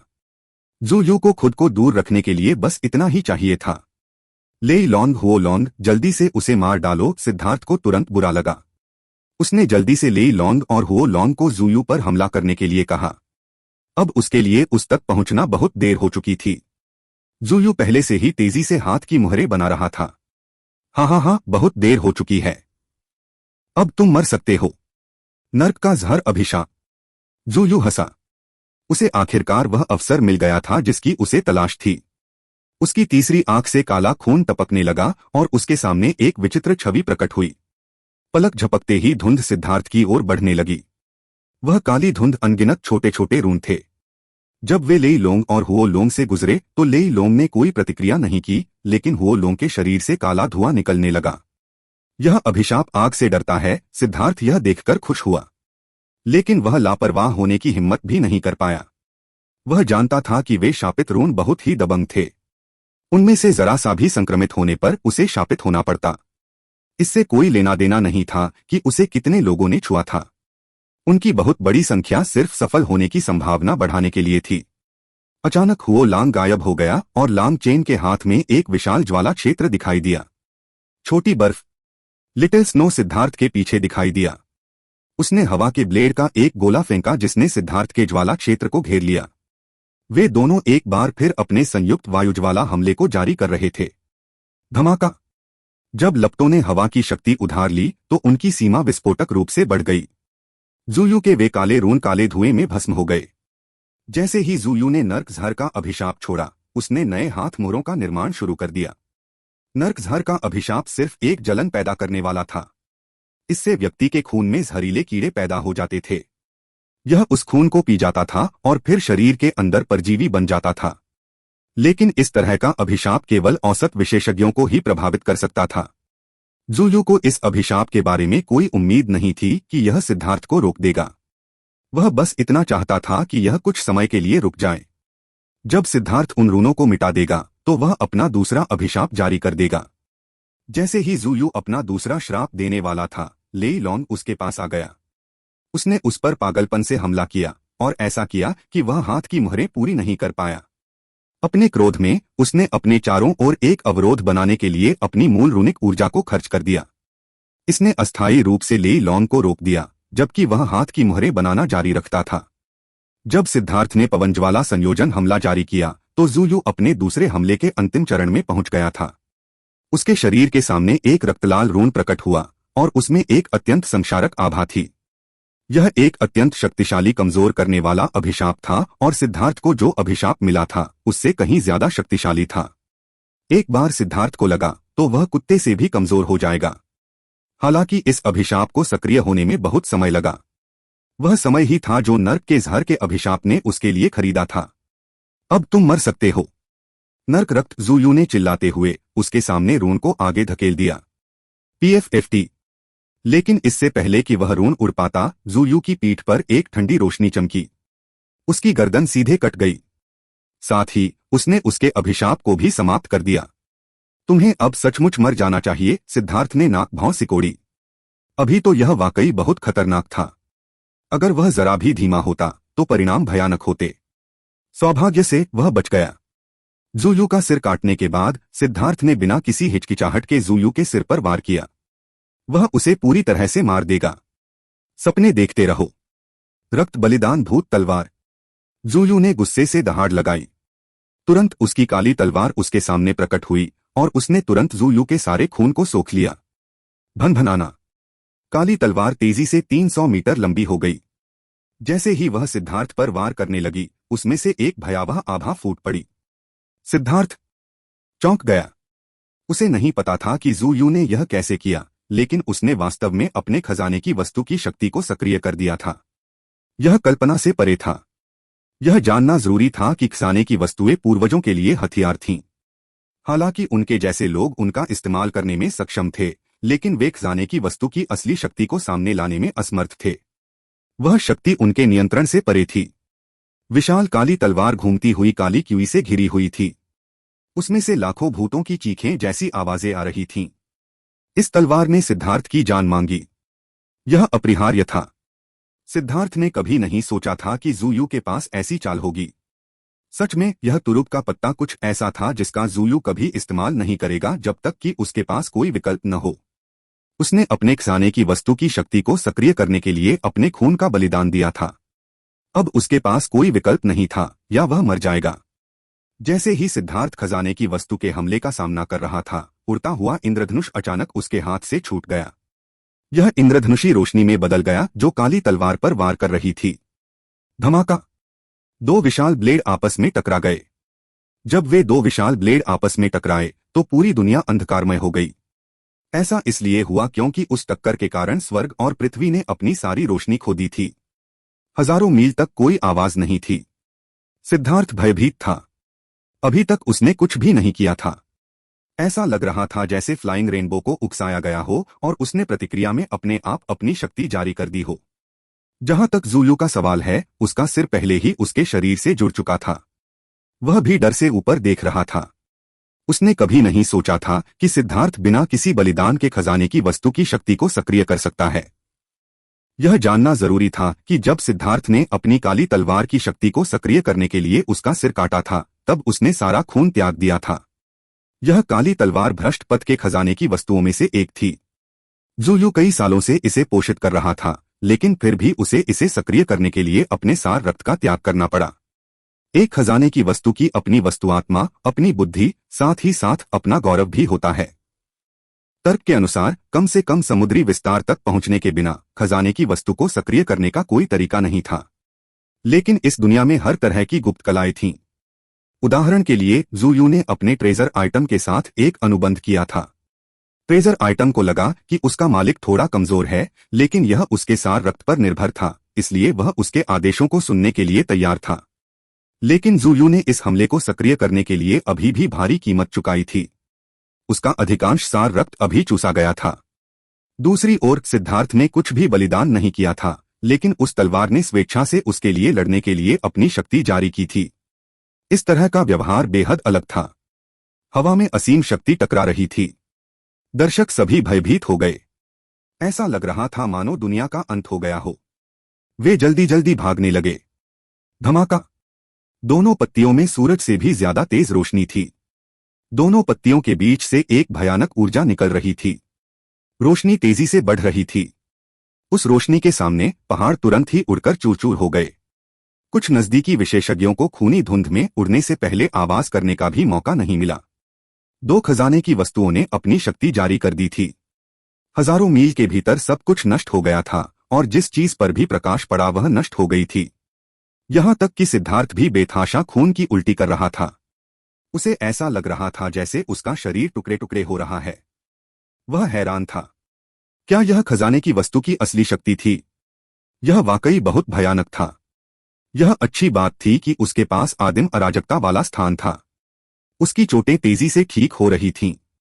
स्पिरिट वर्ल्ड के विशाल पेड़ों की मदद से वह स्वर्गीय दाओं की चोटों को भी ठीक करने में सक्षम था। अपने शक्तिशाली हमले को जारी करने के बाद दोनों खजाने की वस्तुएं अपने सामान्य आकार में लौट आईं और अपने मालिकों के पास वापस उड़ गईं। उस पिछली टक्कर में कोई विजेता नहीं था। सिद्धार्थ ने फ्लाइंग रेनबो के लौटने का इंतजार नहीं किया। वह आगे बढ़ा और रास्ते में उसे पकड़ लिया। ज़ुयू ठीक होने की प्रक्रिया में था। वह अभी भी अपने सदमे से उबर नहीं पाया था, लेकिन युद्ध में तगड़ा हुआ सिद्धार्थ इस अवसर को हाथ से जाने नहीं देना चाहता था। तलवार की रोशनी ने बेरहमी से वार किया। ज़ुयू ने तुरंत उसे भांप लिया, लेकिन सिद्धार्थ बहुत तेज था। वह तेजी से पीछे हटा, लेकिन फिर भी बहुत धीमा था। फ्लाइंग रेनबो ने उस पर वार किया, जिससे उसका पैर कट गया। हालांकि ज़ुयू अपनी जान बचाने में कामयाब रहा, लेकिन उसने अपना एक अंग खो दिया। ज़ुयू भाग्यशाली था कि वह काफी ताकतवर था। जब फ्लाइंग रेनबो ने उसके शरीर को छेदा था, तो उसके रूनों ने उसकी शक्ति का एक हिस्सा रोक लिया था। अन्यथा उस वार ने उसके सिर्फ एक पैर को नहीं काटा होता। इसके बजाय उसने उसके पूरे निचले शरीर को नष्ट कर दिया होता। स्वर्गीय दाव रिक्वर अनगिनत रून उस कटे हुए पैर की ओर उड़ गए। भाड़ में जाओ। क्या सिद्धार्थ उसे वह मौका देगा? उसने सीधे पैर पकड़ लिया, उसे फिर से जोड़ने नहीं दिया। उसकी तलवार ने एक बार फिर वार किया। धमाका! ज़ुयू ने जल्दी से अपनी तलवार से उसे चकमा दिया। नतीजतन वह बिना पैर के उड़ गया। अपना संतुलन बनाए रखने में असमर्थ वह जमीन पर लुढ़क गया। अपने बाकी 4 अंग भी सौंप दो। सिद्धार्थ ने उस पर तलवार से हमला किया, लेकिन जब ज़ुयू ने उसे रोका तो सिद्धार्थ ने अपना दूसरा हाथ घुमाया। एक खूनी पैर ज़ुयू के चेहरे पर मारा गया। ज़ुयू अपने ही पैर से उड़ गया। वह जमीन पर लुढ़क गया और बहुत ही दयनीय स्थिति में दिखाई दे रहा था। खजाने की वस्तुओं की उनकी पिछली टक्कर में काफी दर्शक मारे गए थे, लेकिन उनमें से कई लोगों के लिए यह असंभव था कि उन्हें इस स्तर पर लड़ाई देखने का फिर कभी मौका मिले। इसलिए खतरे के बावजूद भी काफी लोग देखना जारी रखे हुए थे। सिद्धार्थ को ज़ुयू का पैर काटते हुए देखकर उन्हें ठंड का एहसास हुआ। वह वास्तव में निर्दयी था। फिर देखा कि सिद्धार्थ ने अपने दाहिने हाथ में तलवार लेकर ज़ुयू का ध्यान अपनी ओर खींचा और फिर दूसरे हाथ से अपने ही पैर से उसे थप्पड़ मारा तो उनकी आंखें लगभग बाहर आ गईं। उन्होंने ऐसी लड़ाई शैली पहले कभी नहीं देखी थी। सिद्धार्थ, बस रुको। मैं तुमसे इस दुश्मनी का लाखों गुना बदला चुकाऊंगा। सिर्फ तुम ही नहीं, बल्कि तुम्हारे सभी करीबी, तुम्हारे संप्रदाय के सभी लोगों की आत्माओं को मैं शुद्ध कर दूंगा और ऐसा कर दूंगा कि वे कभी पुनर्जन्म न ले सकें। PFFT। सिद्धार्थ ने ज़ुयू को हताश होने पर मजबूर कर दिया। अपने गुस्से में उसने सिद्धार्थ के हाथ में पैर को काट दिया। खुद अपने पैर को नष्ट करने से उसे बहुत बुरा लगा। शायद सिर्फ ज़ुयू ही उस भावना को समझ सकती थी। यद्यपि ज़ुयू एक तृतीय श्रेणी का दिव्य प्राणी था, लेकिन एक पैर को पुनर्जीवित करने के लिए न केवल समय की आवश्यकता होगी, बल्कि इसके लिए उसकी मूल ऊर्जा की भी बहुत आवश्यकता होगी। अगर उसका शरीर अलग हो जाता तो वह उसे फिर से जोड़ सकता था और तुरंत ठीक हो सकता था, लेकिन अगर उसका शरीर गायब हो जाता तो उसे तुरंत फिर से बनाना संभव नहीं था। तुम अभी भी मुझे धमका रहे हो? थप्पड़ मारने की कोशिश कर रहे हो? सिद्धार्थ ने उग्रता से हमला किया और उसके बाएं हाथ में केवल एक जूता बचा था। उसकी तलवार ने हमलों की झड़ी लगा दी, जिससे एक पैर वाला ज़ुयू बुरी तरह पीछे हट गया। पाव! एक स्पष्ट ध्वनि गूंजी, जिसने आकाश और पृथ्वी को हिला दिया। ज़ुयू गोल गोल घूम गया। जब तक वह स्थिर हुआ, उसके चेहरे पर जूते के निशान की छवि बेहद स्पष्ट थी। उन दर्शकों को ऐसा लग रहा था कि वे पागल हो रहे हैं। भ्रष्ट मार्ग के सर्वोच्च विशेषज्ञ भ्रष्ट राजा ज़ुयू को वास्तव में एक जूते से चेहरे पर थप्पड़ मारा गया था, और इसके अलावा यह उसका अपना जूता था। अरे, तुम्हारी त्वचा वाकई बहुत मोटी है। यह जूते के तले से भी मोटी है अपने हाथ में खराब हो चुके जूते को देखकर सिद्धार्थ ने नाक सिकोड़ी और उसे जमीन पर फेंक दिया। उसने अपनी तलवार आगे की ओर उछाली। आह! जूयू ने एक ऐसी दहाड़ लगाई जो आसमान को हिला देने वाली थी। उसके बाल खड़े हो गए और उसकी आंखें पूरी तरह लाल हो गईं। अपने पूरे जीवन में वह कभी इतना क्रोधित नहीं हुआ था। यह अपमान कुछ ऐसा था जिसकी उसने कभी कल्पना भी नहीं की थी। सिद्धार्थ, बस रुको। अगर मैं जूयू तुम्हें नहीं मारता तो मैं कसम खाता हूं कि मैं इंसान नहीं हूं। जूयू ने अचानक अपनी तलवार पर खून थूक दिया। उसकी तलवार हिल गई और एक काली किरण में बदल गई जो उसके साथ दूर चली गई। हर कोई व्यस्त है और मेरे पास इंतजार करने का समय नहीं है। चलो अब मामले को सुलझाते हैं, सिद्धार्थ ने व्यंग्य किया। उसकी पीठ पर बिजली के पंख दिखाई दिए और उसके शरीर में बिजली के भंवर पूरी तरह सक्रिय हो गए। जूयू भागने के लिए काली तलवार की गति पर निर्भर था। उसे पहले ही एहसास हो गया था कि अगर वे आगे बढ़ते रहे तो उसके लिए जीतने का कोई रास्ता नहीं था। हालांकि वह थोड़ा अनिच्छुक था, लेकिन उसके पास कोई और विकल्प नहीं था। लेकिन वह अभी उड़ान भरने ही वाला था कि अचानक उसने देखा कि सिद्धार्थ बिजली के एक बोल्ट में बदल गया था जो उसका पीछा कर रहा था। उसकी गति उसकी काली तलवार से जरा भी कम नहीं थी। पीछा करते हुए सिद्धार्थ ने फ्लाइंग रेनबो उठाया और स्वॉर्ड क्यूरी ने आगे की ओर वार किया। यहां तक कि उड़ने से भी उसके हमलों पर कोई असर नहीं पड़ा। सच में सिद्धार्थ को एहसास हो गया था कि लाइटनिंग बॉडी ब्लिंक का सबसे मजबूत पहलू एक दिशा में इसकी तेज गति थी। युद्ध में वह आमतौर पर बिजली के भंवरों का केवल आधा हिस्सा ही इस्तेमाल करता था, जबकि बाकी आधे बंद रहते थे। जब वह आगे बढ़ता तो वह पीछे के आधे हिस्से को सक्रिय करता और जब वह पीछे जाता तो वह आगे के आधे हिस्से को सक्रिय करता। ऐसा उसके शरीर की दिशा को नियंत्रित करने के लिए किया जाता था। लेकिन जब वह एक दिशा में लंबी दूरी तक दौड़ता था तो वह बिजली के सभी भंवरों को एक दिशा में मोड़ सकता था। इससे उसकी गति चरम पर पहुंच जाती थी। यहां तक कि सिद्धार्थ को भी लगा कि इतनी तेज चलना थोड़ा डरावना था। अगर वह इस तरह किसी ठोस पहाड़ से टकराता तो शायद वह कुचलकर मर जाता। लेकिन उसकी गति वाकई चौंकाने वाली थी और वह उड़ते हुए भी हमला कर सकता था। इससे जूयू हैरान रह गया। उसने भागने के लिए अपने खजाने की वस्तु को सक्रिय कर दिया था, लेकिन इस समय उसकी खजाने की वस्तु केवल उसे ले जाने में सक्षम थी। वह अब इसका उपयोग बचाव के लिए नहीं कर सकता था। उसने जल्दबाजी में और जबरन इसे उड़ान मोड से ब्लॉक करने के लिए लड़ाई मोड में बदल दिया। जूयू ने सिद्धार्थ के हमले को रोक दिया, लेकिन उसने खून की उल्टी की और एक उल्का की तरह वापस गोली चलाई। वह सीधे 7 पहाड़ों को भेदता हुआ निकल गया। वे 7 पहाड़ ठीक थे, लेकिन अब उनमें से हर एक में जूयू के आकार का एक छेद हो गया था। जूयू लगातार कई मील तक उड़ता रहा, लगातार खून की उल्टी करता रहा। इस हमले ने लगभग उसकी जान ले ली थी। वह अंततः भयभीत हो गया। वह सिद्धार्थ को हराने में असमर्थ था और अब वह भागने में भी असमर्थ था। उसके दिल से मौत की सनसनी निकल रही थी। यह पहली बार था जब उसे इस तरह का डर महसूस हुआ था। ठीक इसी समय सिद्धार्थ ने उसे पकड़ लिया था। उसने एक बार फिर अपनी तलवार से वार किया। जूयू ने गुस्से से दहाड़ लगाई। वह अपनी मौत का इंतजार नहीं कर सकता था। उसने एक बार फिर अपनी तलवार को सक्रिय किया और उसे सिद्धार्थ पर वार किया। सिद्धार्थ को सैकड़ों मीटर पीछे हटना पड़ा, जबकि जूयू एक बार फिर उड़ गया। सिद्धार्थ ने तुरंत खुद को स्थिर किया और जूयू की ओर वापस चला गया। पूर्ण लाभ उठाने के बावजूद उसने अभी भी लापरवाह होने की हिम्मत नहीं की। जूयू के पास बहुत ही भयानक अभिशाप कला थी। एक बार सिद्धार्थ को शाप लग गया तो उसकी यह खूबी खत्म हो जाएगी। वास्तव में स्थिति बहुत हद तक उलट जाएगी। वह इतने शक्तिशाली विशेषज्ञ को कोई मौका नहीं दे सकता था। सिद्धार्थ ने पीछा किया, जूयू को हाथ की मुहर बनाने का समय देने से मना कर दिया। लेकिन जैसे ही वह उसके पास पहुंचने वाला था, उसने अचानक जूयू के पीछे थोड़ी दूर पर एक महिला को देखा। वह चौंक गया और जल्दी से रुक गया, सतर्कता से उसे घूरने लगा। इस महिला की आभा बहुत भयानक थी और इसने उसे अंतहीन दबाव महसूस कराया। इसके अलावा उसने भ्रष्ट मार्ग के वस्त्र पहने हुए थे। लेन युयान। जूयू ने चौंक कर चीख मारी। लेन युएयान। यह नाम सुनकर सिद्धार्थ का दिल कांप उठा।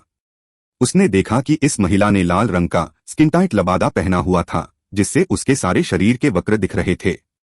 उसका शरीर लगभग पूर्णता के शिखर पर पहुंच गया था।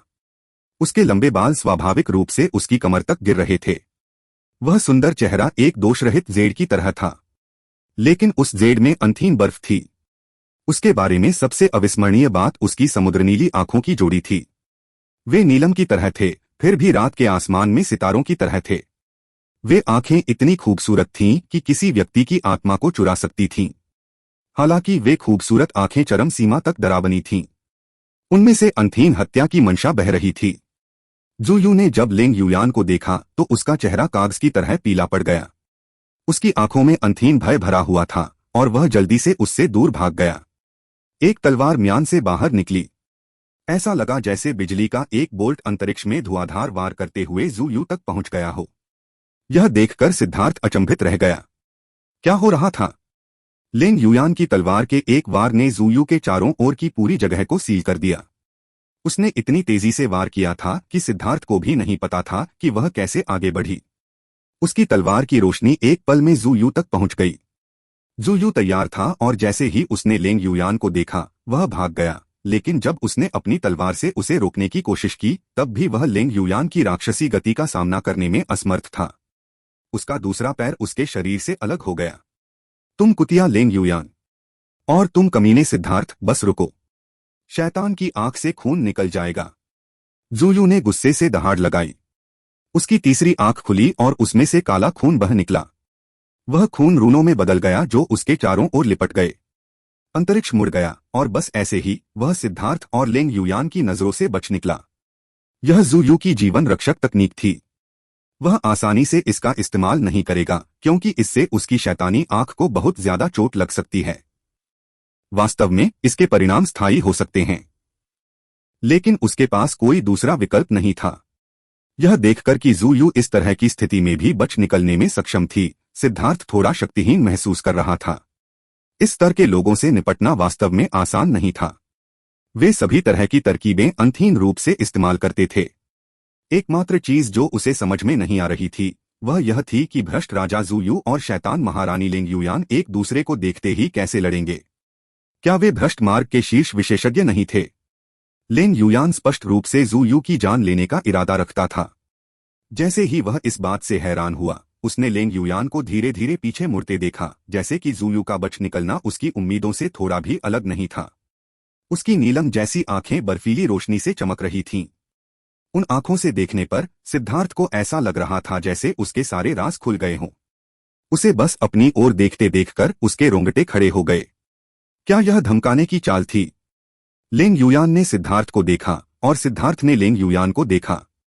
सिद्धार्थ यह देखकर चौंक गया कि लेंग युयान वास्तव में इंसान नहीं था। वह बहुत ही परफेक्ट थी। उसके शरीर पर जरा सी भी कमी नहीं थी। यहां तक कि उसकी भौहें और बाल भी एक जैसे लगते थे। वह किसी भगवान की कृति की तरह थी।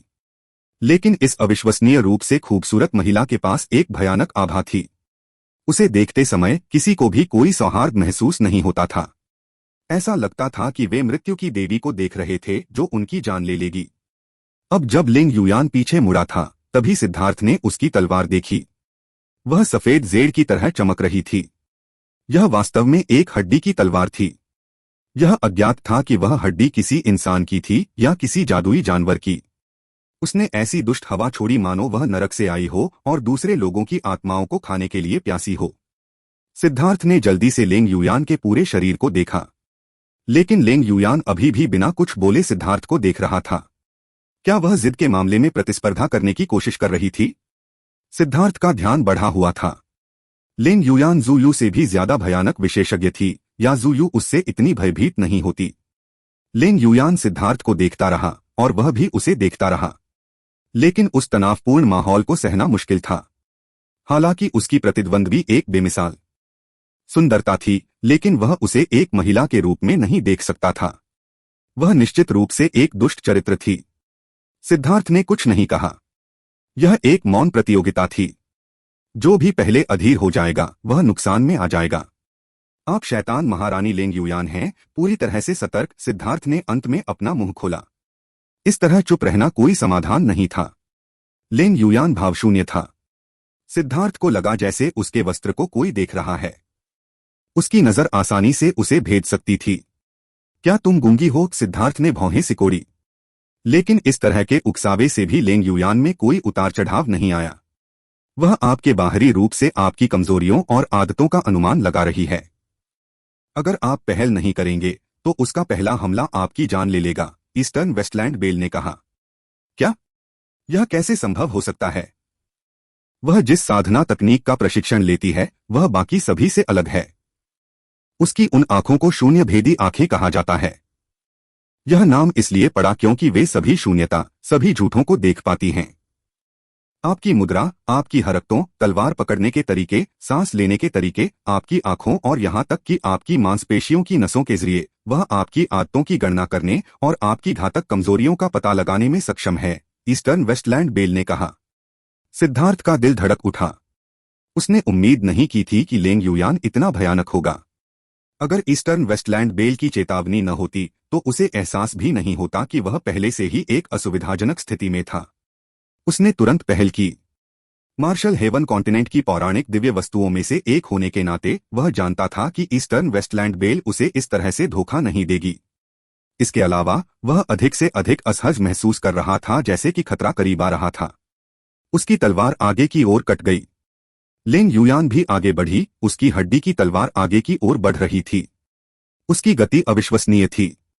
वह अभी आगे बढ़ी ही थी कि उसकी तलवार अपनी चरम गति पर पहुंच गई। सिद्धार्थ का हाथ कांपने लगा क्योंकि वह अपनी तलवार पर से लगभग अपनी पकड़ खो बैठा था। उसके हमले को आसानी से रोका जा सकता था। उसने उम्मीद नहीं की थी कि लेंग युयान में कलाई की इतनी ताकत होगी। तलवार का इस्तेमाल करना कृपाण के इस्तेमाल से अलग था। कृपाण तकनीक पर नहीं बल्कि क्रूर बल पर निर्भर करता था।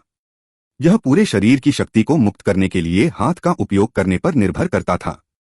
लेकिन तलवार कहीं ज्यादा परिष्कृत थी। यह सूक्ष्म बदलावों और विविधताओं पर निर्भर थी। उन सूक्ष्म बदलावों को नियंत्रित करने के लिए कलाई की ताकत की जरूरत थी, इसलिए उस संबंध में इसकी उच्च आवश्यकताएं थीं।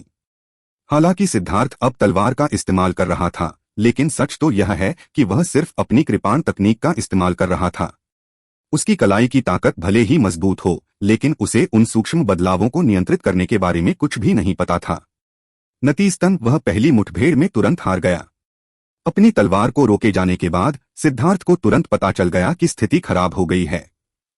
लेंग युयान की तलवार पहले से ही उसकी छाती की ओर बढ़ रही थी। वह गति इतनी तेज थी कि प्रतिक्रिया करने का समय ही नहीं था। सिद्धार्थ ने कभी भी ऐसे तेज हमलों वाले प्रतिद्वंद्वी से लड़ाई नहीं की थी। उसकी छाती में छेद हो गया था, लेकिन उसने इसे अनदेखा कर दिया। उसकी तलवार सीधे लेंग युयान की कमर पर वार कर रही थी। चाहे वह कितनी भी कोशिश करे या रोके, तब तक बहुत देर हो चुकी होगी। अगर लेंग युयान की तलवार की शक्ति को उसकी छाती के अंदर फूटने दिया जाता तो भले ही वह मर न जाए, लेकिन वह बुरी तरह घायल हो जाएगा। वह केवल अपनी जान देकर उसकी जान लेने का विकल्प चुन सकता था। जब कोई दूसरा तरीका नहीं था तो यही एकमात्र तरीका था। लेंग युयान बहुत तेज थी, इतनी तेज कि यह व्यावहारिक रूप से मानवीय सीमाओं से परे थी। जब तक आप उसे चलते हुए देखते तब तक आप पहले ही मारे जा चुके होते। सिद्धार्थ की छाती में विस्फोट हो गया जब लेंग युयान ने अपनी तलवार निकाली और सिद्धार्थ के हमले को रोक दिया। उसने हर चीज का सही समय पर सामना किया था। इस बार चिंगारियां उड़ी और धातु की आवाज निकली। ऐसा लग रहा था कि वह हड्डी का ब्लेड हड्डी नहीं बल्कि धातु था। सिद्धार्थ ने इस बार अपनी पूरी ताकत लगा दी थी, इसलिए लेंग युयान को कुछ कदम पीछे हटना पड़ा। हालांकि लेंग युयान को कलाई की ताकत में बढ़त हासिल थी, लेकिन पूरी ताकत के मामले में वह अभी भी उसका मुकाबला नहीं कर सकती थी। दिव्य अंगूठी, युद्ध कवच। सिद्धार्थ ने तुरंत अपनी सबसे शक्तिशाली शक्ति का प्रदर्शन किया। उसने अपनी तलवार को दोनों हाथों से चलाना शुरू कर दिया और लेंग युयान पर वार किया। अंतरिक्ष में बहुत तेज गड़गड़ाहट हुई। सिद्धार्थ ने यह भी देखा था कि लेंग युयान एक नजदीकी लड़ाकू थी। उसका युद्ध अनुभव बहुत गहरा था, जबकि उसे तलवार चलाने की आदत नहीं थी। अगर वह तकनीक से लड़ता तो वह सिर्फ मौत को दावत देता। उसे अपनी तलवार को कृपाण की तरह इस्तेमाल करना होगा और क्रूर बल से लड़ना होगा। उसने अपनी तलवार से 3 बार वार किया, हर वार पिछले वार से ज्यादा जोरदार था। तूफानी हवाएं चलने लगीं और जमीन फट गई। लेंग युयान को सैकड़ों मीटर पीछे हटना पड़ा। रक्त नीदर फूल खिलता है, नीदर गॉड बुला रहा है। अचानक उसके लाल वस्त्र ऐसे बहने लगे मानो अंदर आग की लपटें उठ रही हों। उसके पीछे अनगिनत रून दिखाई दिए, जिससे पता चला कि वह तीसरी श्रेणी की दिव्या थी। लेंग युयान के माथे पर एक बहुत बड़ा फूल खिल गया। फूल कमल के आकार का था और उसमें 3 रंग थे। बीच में एक रक्तलाल प्रकाश था। पंखुड़ियों से एक अत्यंत बर्फीली आभा बह रही थी और लेंग युयान के शरीर को ढक रही थी। यह एक बहुत ही सुंदर दृश्य था। वह एक अद्वितीय सुंदर महिला थी और 3 रंगों वाला कमल धुंध से घिरा हुआ था। वह धुंध के भीतर अस्पष्ट लग रही थी, अमर की तरह दिखाई दे रही थी। लेकिन सिद्धार्थ को यह सुंदर नहीं लगा। उसे बस झटका लगा। उसे एहसास हुआ कि लेंग युयान कितनी भयानक थी। वह सच में मौत की देवी की तरह थी। जब उसने उसकी तरफ देखा तो उसे थोड़ी सी भी मानवीय भावना नहीं दिखी। उसे बस बर्फीली हत्या की मंशा दिखी। लेंग युयान ने अपनी हड्डी की तलवार आसमान की ओर तान दी। तलवार की एक विशाल छवि दिखाई दी जिसके भीतर अनगिनत रंग थे। उसके कार्यों के परिणामस्वरूप उसकी तलवार अचानक प्रकाश से भर गई और वह विशाल छवि उसकी असली तलवार में समा गई। पाताल लोक का भूत / लेंग युयान की तलवार ने निर्दयतापूर्वक सिद्धार्थ पर वार किया। एक भयानक आभा ने स्वर्ग और पृथ्वी को कांपने पर मजबूर कर दिया। लेंग युयान की नीलम जैसी आंखों से अंतहीन हत्या की मंशा झलक रही थी। उसकी तलवार बेरहमी से वार कर रही थी जबकि उसकी भयावह आभा से दुनिया डर से कांप रही थी।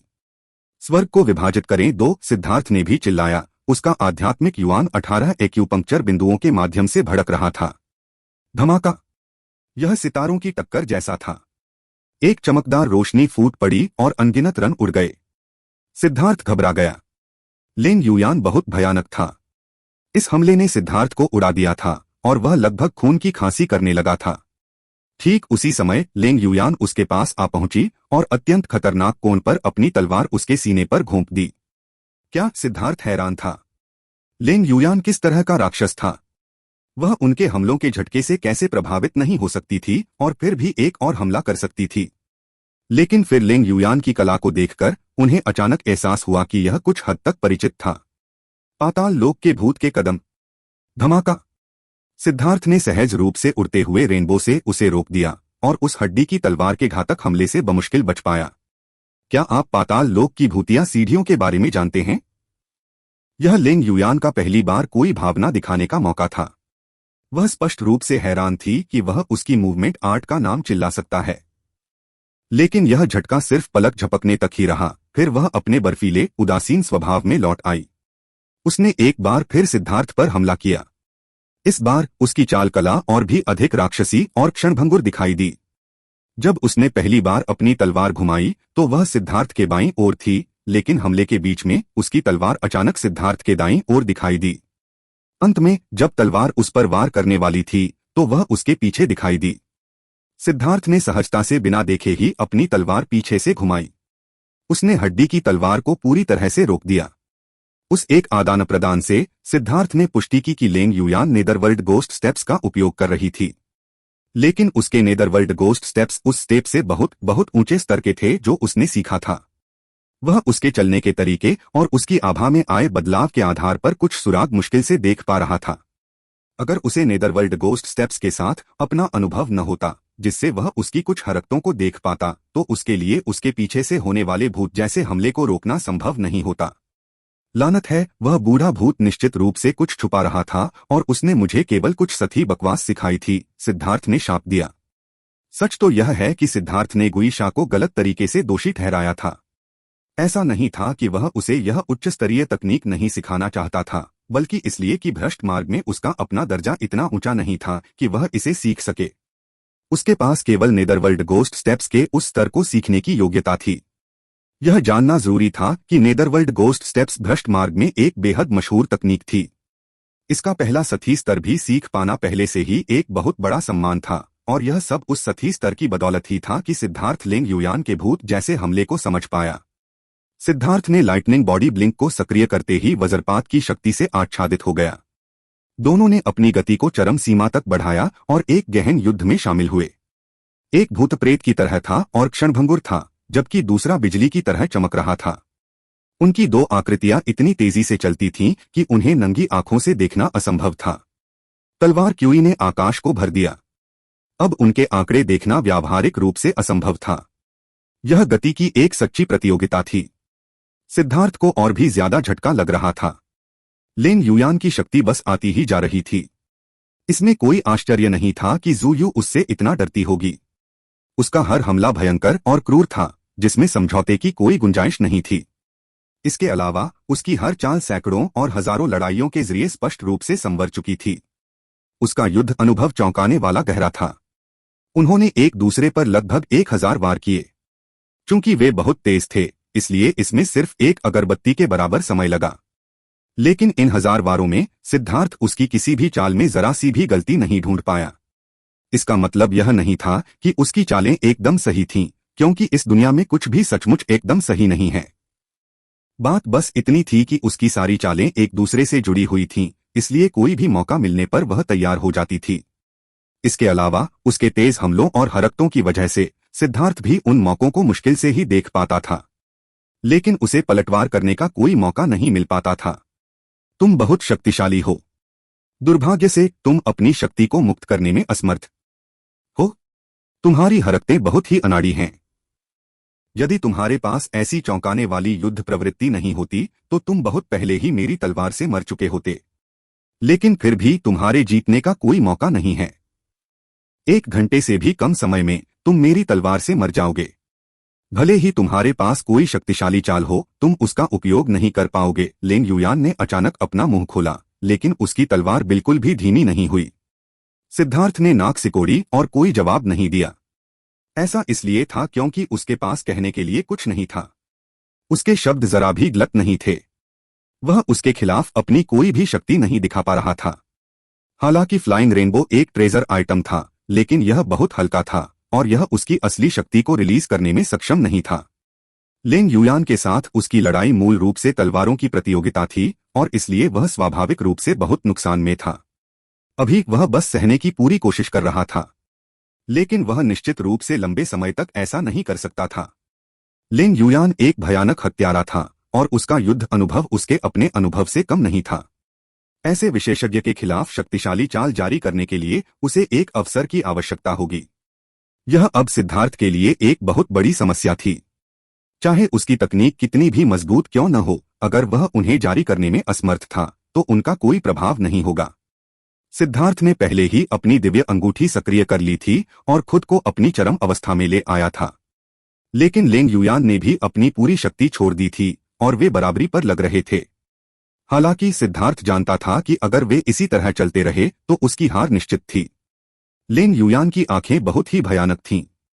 हालांकि वह उसके बारे में सब कुछ नहीं देख पा रही थी, फिर भी उसने उसकी कई आदतों और कमजोरियों को महसूस किया था। उसने यह तथ्य समझ लिया था कि उसे तलवार चलाने की आदत नहीं थी और उसकी योजना उसे कम से कम कीमत पर मारने के लिए उसका इस्तेमाल करना था। अचानक सिद्धार्थ के चारों ओर अनगिनत सुनहरे रंग दिखाई दिए। लेंग युयान का पहला विचार यह था कि सिद्धार्थ किसी तरह की शक्तिशाली चाल छोड़ने की तैयारी कर रहा था, लेकिन जब उसने स्पष्ट रूप से देखा कि वे सुनहरे रंग क्या थे तो वह चौंक गई। वे छिपे हुए ग्राउंड गोल्ड स्पाइडर किंग के तराजू थे।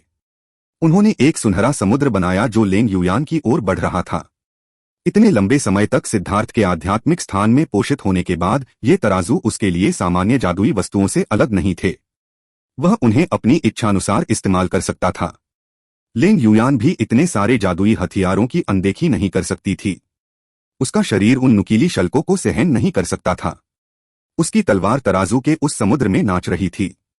वे अतुलनीय रूप से तीखे तराजू, जिन्हें जादुई वस्तुओं के लिए भी नुकसान पहुंचाना मुश्किल होता, जब भी वे लेंग युयान की तलवार को छूते तो टुकड़े टुकड़े हो जाते। स्वर्ग को विभाजित करें दो। सिद्धार्थ के पास पूरी ताकत से हमला करने के अलावा कोई विकल्प नहीं था। अगर यह जारी रहा तो लेंग युयान द्वारा उन सभी तराजू को नष्ट कर दिया जाएगा। समूह लड़ाइयों के लिए वे उसके सबसे अच्छे खजाने थे। धमाका! लेंग युयान तराजू से घिरा हुआ था और बच नहीं सकता था, इसलिए वह केवल उसका सामना कर सकता था। नतीजतन वह उड़ गई। अच्छा अवसर! भड़कीली ज्वाला कारागार। सिद्धार्थ ने जल्दी से हाथ की मुहरें बनाई। अंतरिक्ष कांप उठा जब लेंग युयान के चारों ओर अंधीम ज्वालाएं प्रकट हुईं, जिसने उसे फंसा लिया। खतरे का आभास होते ही उसके चेहरे का भाव अचानक बदल गया। उसकी नीलम जैसी आंखों से अचानक 2 किरणें निकलीं जो शून्य को भेदती हुई 2 ब्लेडों की तरह थीं। स्वर्ग पाताल स्लैश। लेंग युयान की अस्थि तलवार अचानक प्रकाश से भर गई। तलवार क्यूई की एक किरण उग्र ज्वाला जेल की ज्वाला श्रृंखलाओं में से एक पर जा गिरी। धमाका! सिद्धार्थ यह देखकर हैरान रह गई कि उसके हमले से ज्वाला की जंजीर टूट गई। ज्वाला की जेल पूरी तरह बनने से पहले ही वह बाहर निकल गई। सिद्धार्थ को तुरंत समझ आ गया कि पूर्वी बंजर भूमि की घंटी का क्या मतलब था। लेन युयान की शून्य भेदी आंखें बहुत शक्तिशाली थीं। उग्र ज्वाला जेल के उपयोगकर्ता के रूप में सिद्धार्थ स्वाभाविक रूप से इसकी कमजोरी को जानता था। मुख्य बात यह थी कि जब ज्वाला जेल पूरी तरह से नहीं बनी थी, तब यह अपनी सबसे कमजोर अवस्था में थी। जब जेल का निर्माण पहली बार हुआ था, तो मुख्य ज्वाला रून स्तंभों को संघनित कर देते थे। फिर वे स्तंभ ज्वाला श्रृंखलाओं को संघनित कर देते थे, और वे ज्वाला श्रृंखलाएं अनगिनत छोटे रूनों से बन जाती थीं। वे रून स्वर्ग और पृथ्वी की शुद्धतम ज्वाला ऊर्जा से बने थे। सिद्धार्थ ने उन्हें नियंत्रित करने और उन्हें जोड़े रखने के लिए अपनी ज्वाला ऊर्जा का इस्तेमाल किया। सच तो यह है कि हर ज्वाला श्रृंखला में एक घातक कमजोरी थी। वह कमजोरी थी सिद्धार्थ की ज्वाला ऊर्जा। जब पहली बार ज्वाला जेल का निर्माण हुआ, तो उसे अपनी ज्वाला ऊर्जा को रूनों के ऊपर चिपकाना पड़ा ताकि उन्हें उनके जेल रूप में जोड़ा जा सके। इसके अलावा उसकी ज्वाला ऊर्जा को पूरे जेल में तेजी से प्रसारित करना था, क्योंकि ज्वाला जेल को चालू रखने का यही एकमात्र तरीका था। उसकी ज्वाला ऊर्जा स्वर्ग और पृथ्वी की ज्वाला ऊर्जा से लिपटी होगी, जिससे अन्य लोग इसे महसूस नहीं कर पाएंगे। लेकिन शून्य भेदी आंखों ने यह सब देख लिया। न केवल उसने इसे देखा, बल्कि लेंग युयान ने अपनी ज्वाला ऊर्जा को उसके सबसे कमजोर बिंदु पर भी तोड़ दिया था, जिससे जंजीर टूट गई और वह बच निकला। सिद्धार्थ ने खून की खांसी के साथ कराहते हुए कहा। जैसे ही उसकी ज्वाला जेल बनना शुरू हुई, उसे तुरंत नष्ट कर दिया गया। उसे एक अत्यंत शक्तिशाली प्रतिक्रिया का सामना करना पड़ा। यह सौभाग्य की बात थी कि पृथ्वी की ज्वाला बहुत शक्तिशाली थी। दुनिया की ज्वाला ऊर्जा का उल्टा प्रवाह इसके कारण प्रभावित हुआ, जिससे सिद्धार्थ को केवल मामूली चोट ही लगी। अरे, उससे निपटना इतना मुश्किल कैसे है? सिद्धार्थ ने गुस्से में कहा जब उसने भगवान जैसी लेंग युयान को देखा। उसके माथे पर कमल के फूल की लकीर चमक रही थी। लेंग युयान अभी अभी आग की लपटों से भरी जेल से बाहर निकली थी, और उसके हाथ में तलवार ने कई बार इशारा किया। उसके बाद ऐसा लगा जैसे शून्य को छेद दिया गया हो।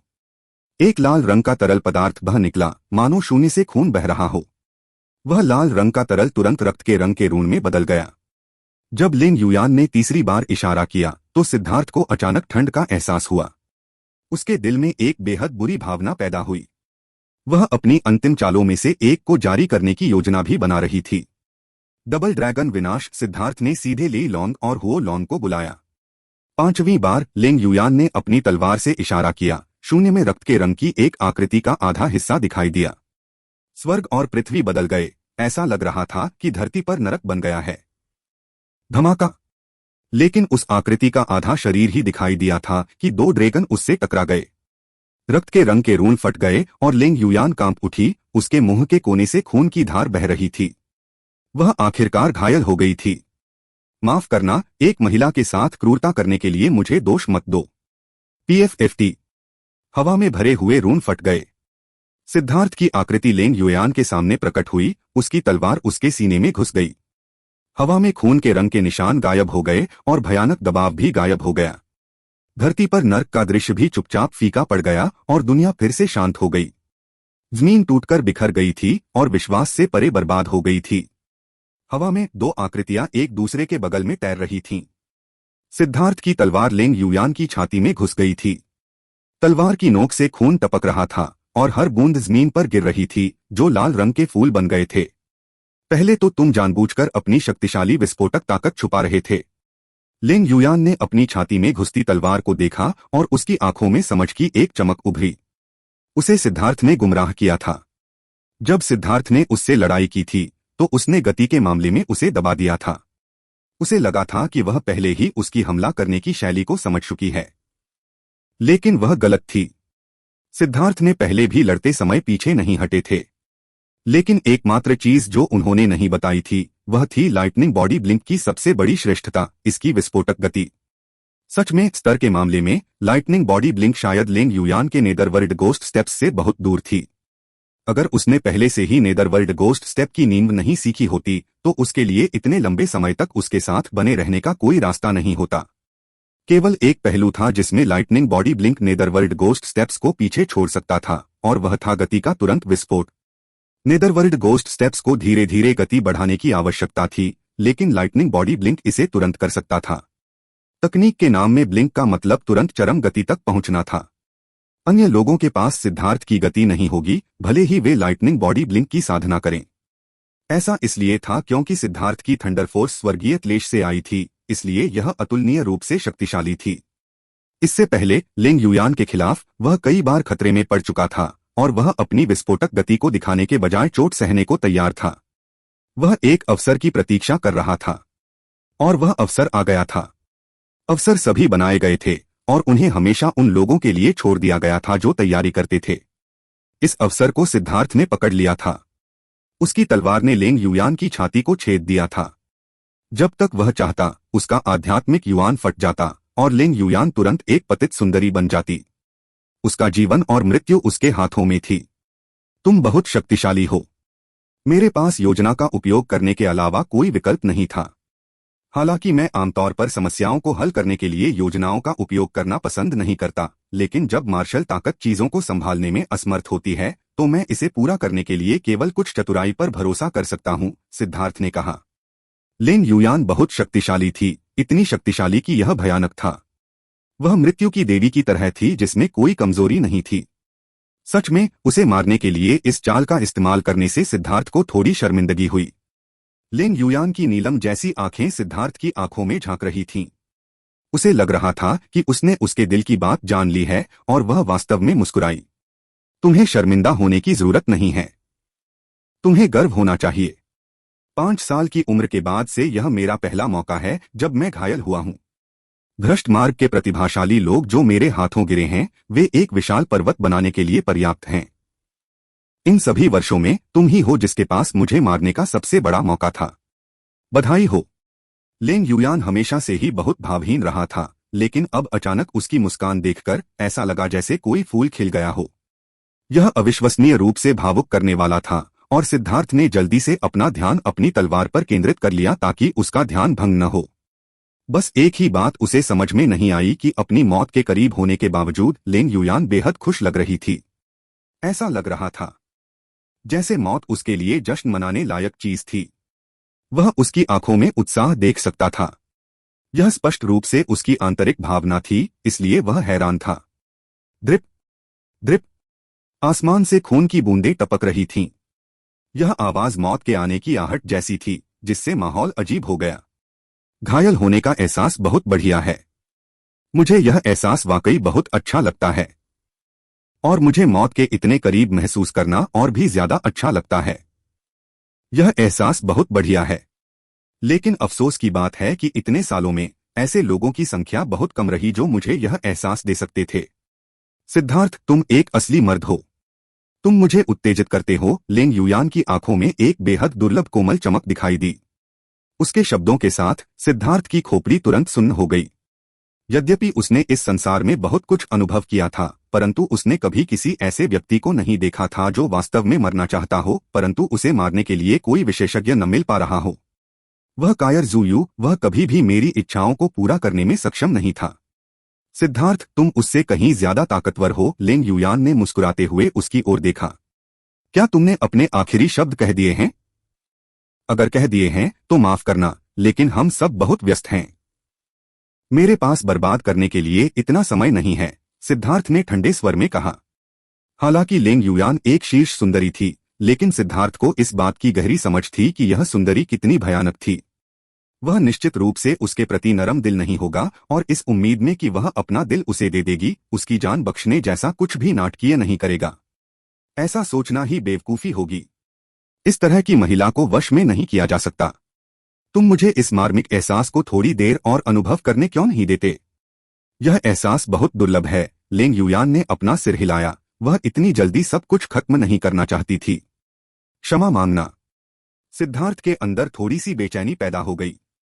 एक भगवान जैसी सुंदरी को मारना उसे अच्छा नहीं लगा, लेकिन लंबे समय तक जीने के लिए सिद्धार्थ ने फिर भी अपनी तलवार के भीतर ज्वालामुखीय ऊर्जा जारी की। PFFT।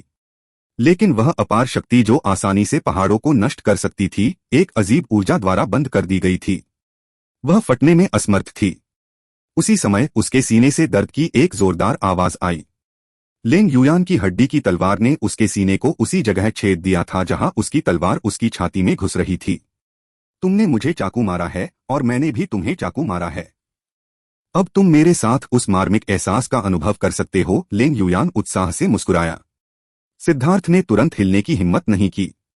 लेंग युयान की तलवार में भी एक उन्मादी ऊर्जा थी। जब तक वह चाहेगी वह तुरंत टुकड़े टुकड़े हो जाएगा। क्या तुम बहुत उत्सुक हो? सिद्धार्थ के आश्चर्य को देखकर लेंग युयान ने हल्के से उसके गाल को रगड़ा। उसकी नीलम जैसी आंखों में गर्मजोशी का एक निशान था। तुम ही एक ऐसे आदमी हो जिसने मुझे उसी दुनिया में घायल किया है।